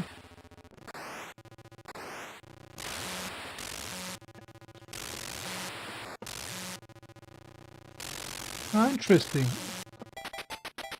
Wow, it's kind of like Crazy Taxi way before Crazy Taxi. Interesting. Oof. And I got run over. Right, okay. I did kind of like this. Let's have a look at some of Blamid's scores because, you know, Blamid is the legend that Blamid is. I think we only looked at one of Blamid's scores, but we can look at... let's have a look at... Okay, so converted to Wolf. I don't think I've updated these yet, so I'm not sure if this will work. But let's see if Mortal Kombat... No, okay, cool, yeah. So where I updated that, I didn't update those yet. That's why they didn't work. No, that's fine. Let's go back out. The Smash TV is another good one. So let's go and check that out. I'll have to change the buttons to up, down, left, right though, which on the stick that I'm using, there's not really an up, down, left, right. I have to think about it mentally, something a little bit different. This is good. This is very nicely played with a dual. All right, so up, down, left, right, start coin. Okay. Hopefully that works. I need to just mentally tell myself that that's how the buttons are. Right, let's have a look. This is a good game, man. Very, very interesting game. So I've got the buttons done SNES style, but yeah, let's see how it goes. Bingo! Bingo, guys. Let's go.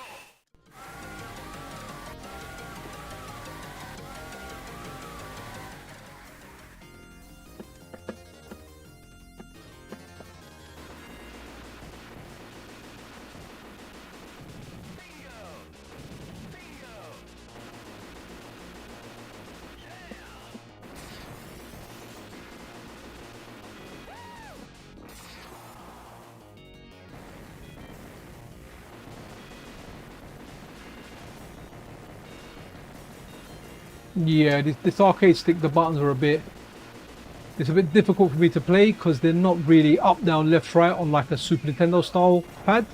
They're like fighting game 6 buttons, so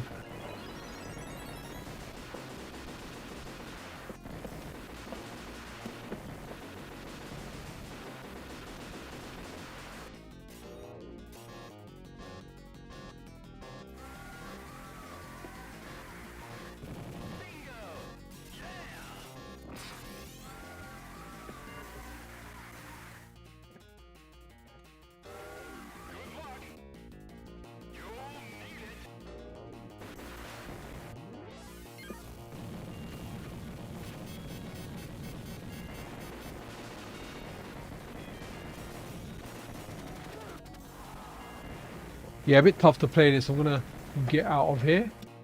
Let's see.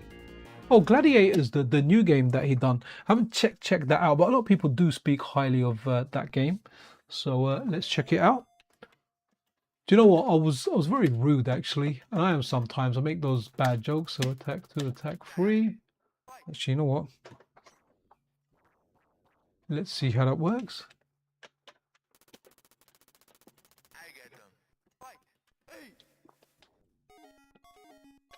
Let's have a look at this.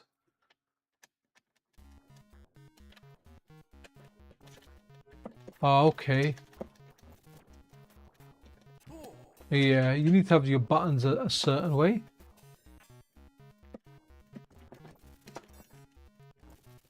It's interesting. You've got 3 different attacks, like high, medium, low, but I've got the buttons configured horribly. And you've got your shield, which you can move up, down. Yeah, up, middle, and down. Mid, up, down. That's down attack. That's up. Oh wow. Okay, that's straight out. Mama's gone. That's quite an interesting game, actually. Animation is, it is very strange on this game, man. But yeah, interesting there. Right, let's run out. Oops, oh, what have I done? I went to go to core. Okay.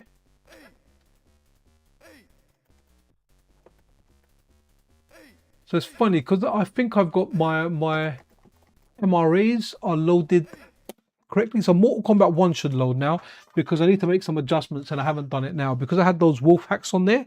I don't think Mortal Kombat 3 is going to load.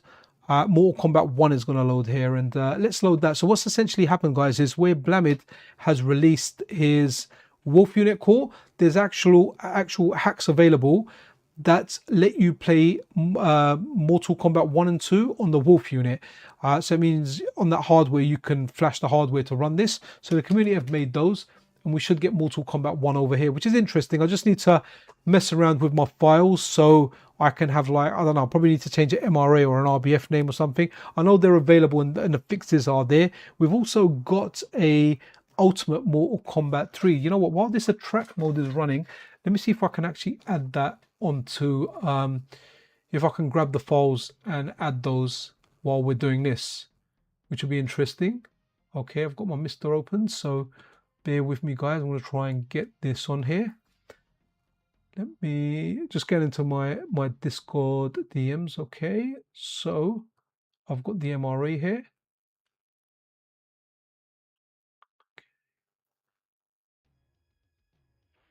So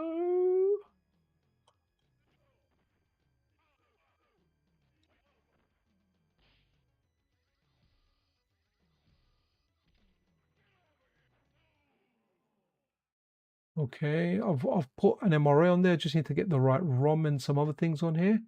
Okay, I think I've got that here. I've got the ROM that I need, so let's put that into the main folder. Sorry guys, just doing this here, adding stuff to my MiSTer to show you something else. So there's a hack of Ultimate Mortal Kombat 3, and it's called Ultimate Mortal Kombat 3 Plus, and it's apparently what everyone, you know, it's like the best version of the game. So that's on there. Let me make sure I don't need anything else on here. So I've got the MRA. And oof. All right, let's see if that works. If I might need more files, or maybe I don't. So let's see. I've just added this on here now. Okay, so I need, okay, so I do need some updates, and I haven't. Let's have a look. Okay, so I haven't. I actually need to understand it a little bit more. Oh, maybe. Hold on. Give me a second, guys.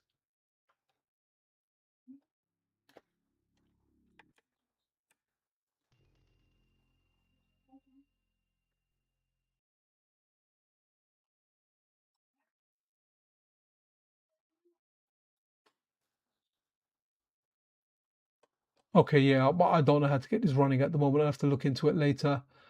I thought if it was an easy one, I would do it, but I've done part of the step. I don't want to start reading and looking into it while I am while I'm here doing this stream. Right, let's have a look. So let's maybe finish up now. Let's do, what's a good game? What's a good game with a really good attract mode? Actually, you know what? Do you know what? There's a game I feel like playing. Actually, you know what? The attract mode for this is quite good as well. Yeah, good stuff here. Okay, let's go. Oh man, GP. Oh yes, it's absolutely nuts. You know what? Maitland Vaughan. I bought a new PC, so I bought a 3DX 9800 3DX, and I bought a 4080 Super with 32 gig of DDR5 RAM, and 4 terabyte of like M2 2280 SSDs. I thought to myself, you know what, let me not go 64. It's only going to get cheaper in the future. I really wish if I went 64 gig at that time. I don't need it, but it would have been nice to kind of have that. Yeah, it would have been really nice to have that. At that time, I paid like 2,200 for my setup. It would have cost me like maybe 2,400 to get that 64 gig of RAM, 2,600 to add another 4 terabyte of SSDs in there. But you know what, I didn't do that. There you go. So let's go here. Let's give a final look to AI cores. We've covered, I think we've covered the vast majority of them actually, guys. I know. Let's have a look at one more from Ramonic79 because his cores are very high quality, guys. Oh, let's have a look at Raiden actually. You know what? Let's have a look at Raiden in the update all folder, because his games are in update all. So naturally he meets a certain criteria. Here we go. What a great game, guys. Great shmup. Done absolutely superbly well. Really good options as well.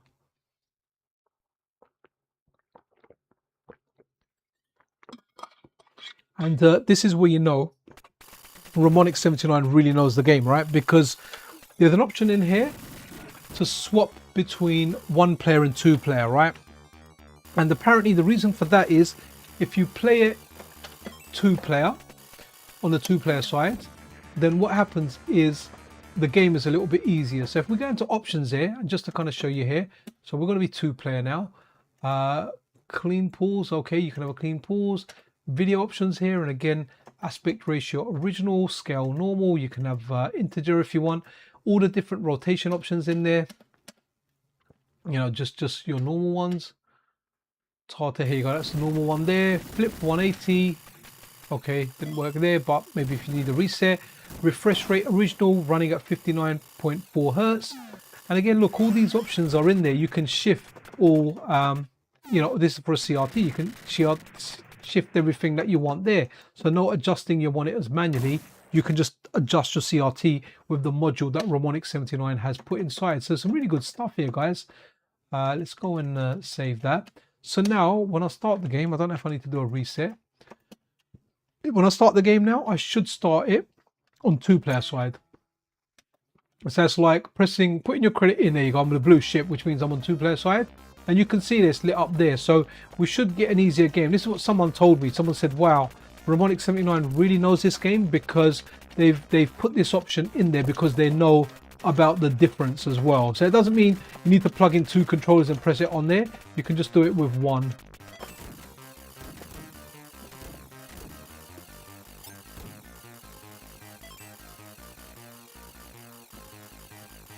Man, feels so good playing this on an arcade stick. This is a difficult game, by the way, guys.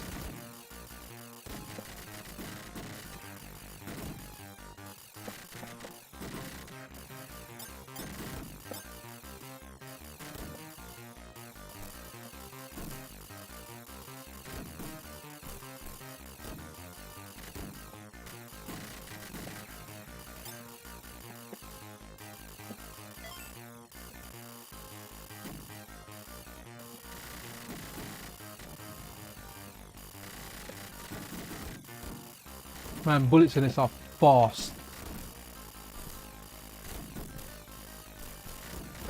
Oof. Oof, oof, oof. Alright. Let's go. And now it's going to be the final game. And it's a game that I really like. And I'm very happy that this game is out for the MiSTer. And this is one that's developed from MiTax. And it is just absolutely banging. What a game. What a game.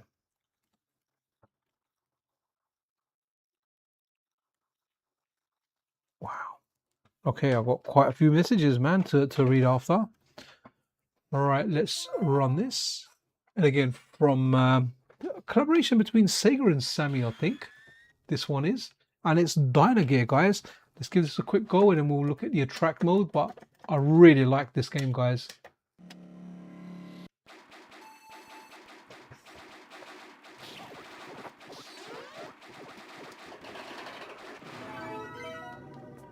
Roger or the Wolf. Oof, it's a difficult choice. Let's go Wolf. Wicked game, guys. Wicked intro. Everything about this game is just, it's just quality, man. Type of game that if you saw this in the arcade as a kid, you'd be like, wow, I'm blown away.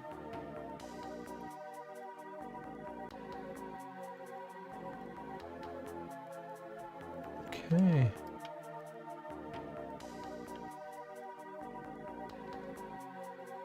Nice intro as well, man.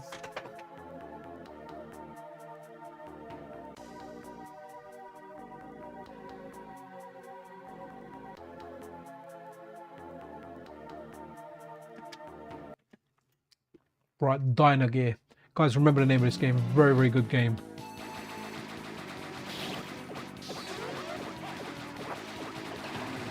Just brilliant. Look at the way when you shoot those dinosaurs, the way like their skeletons just come. Here you go. It's interesting here. This is my favorite weapon, man. So good.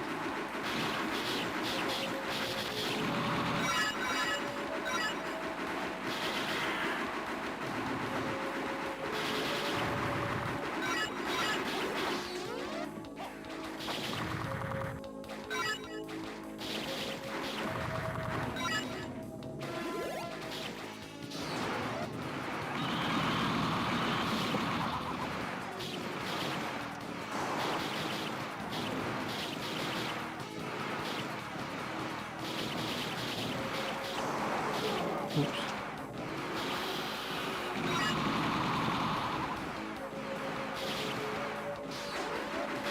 Man, this spinning mace weapon is so cool. Oops.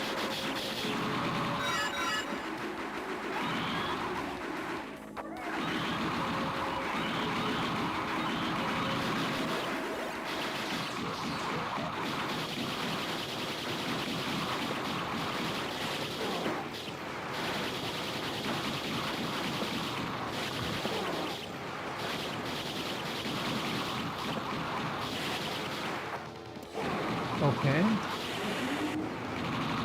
Look, there's a Mortal Kombat coin up there.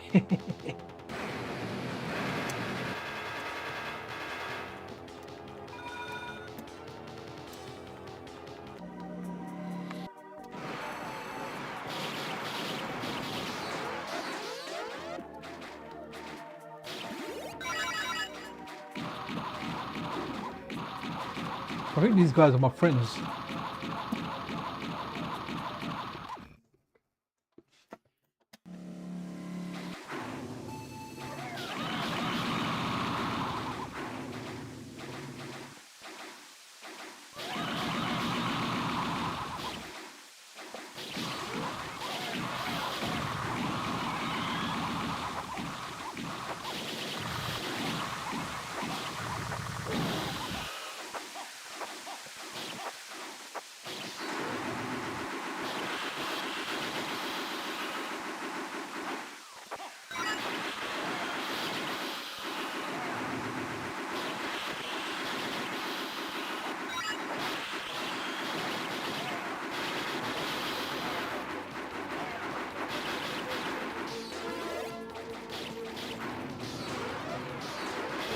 Oops.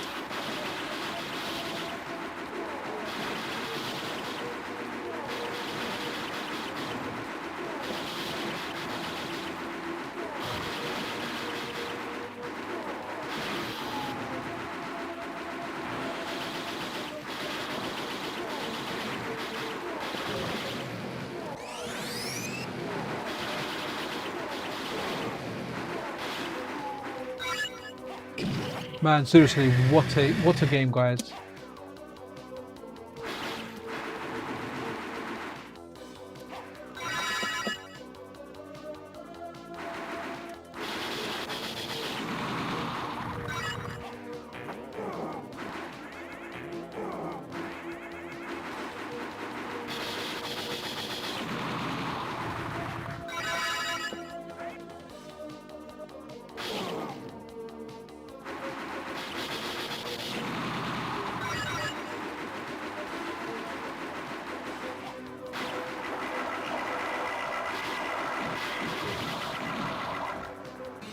Banger. What a game, guys. What a game.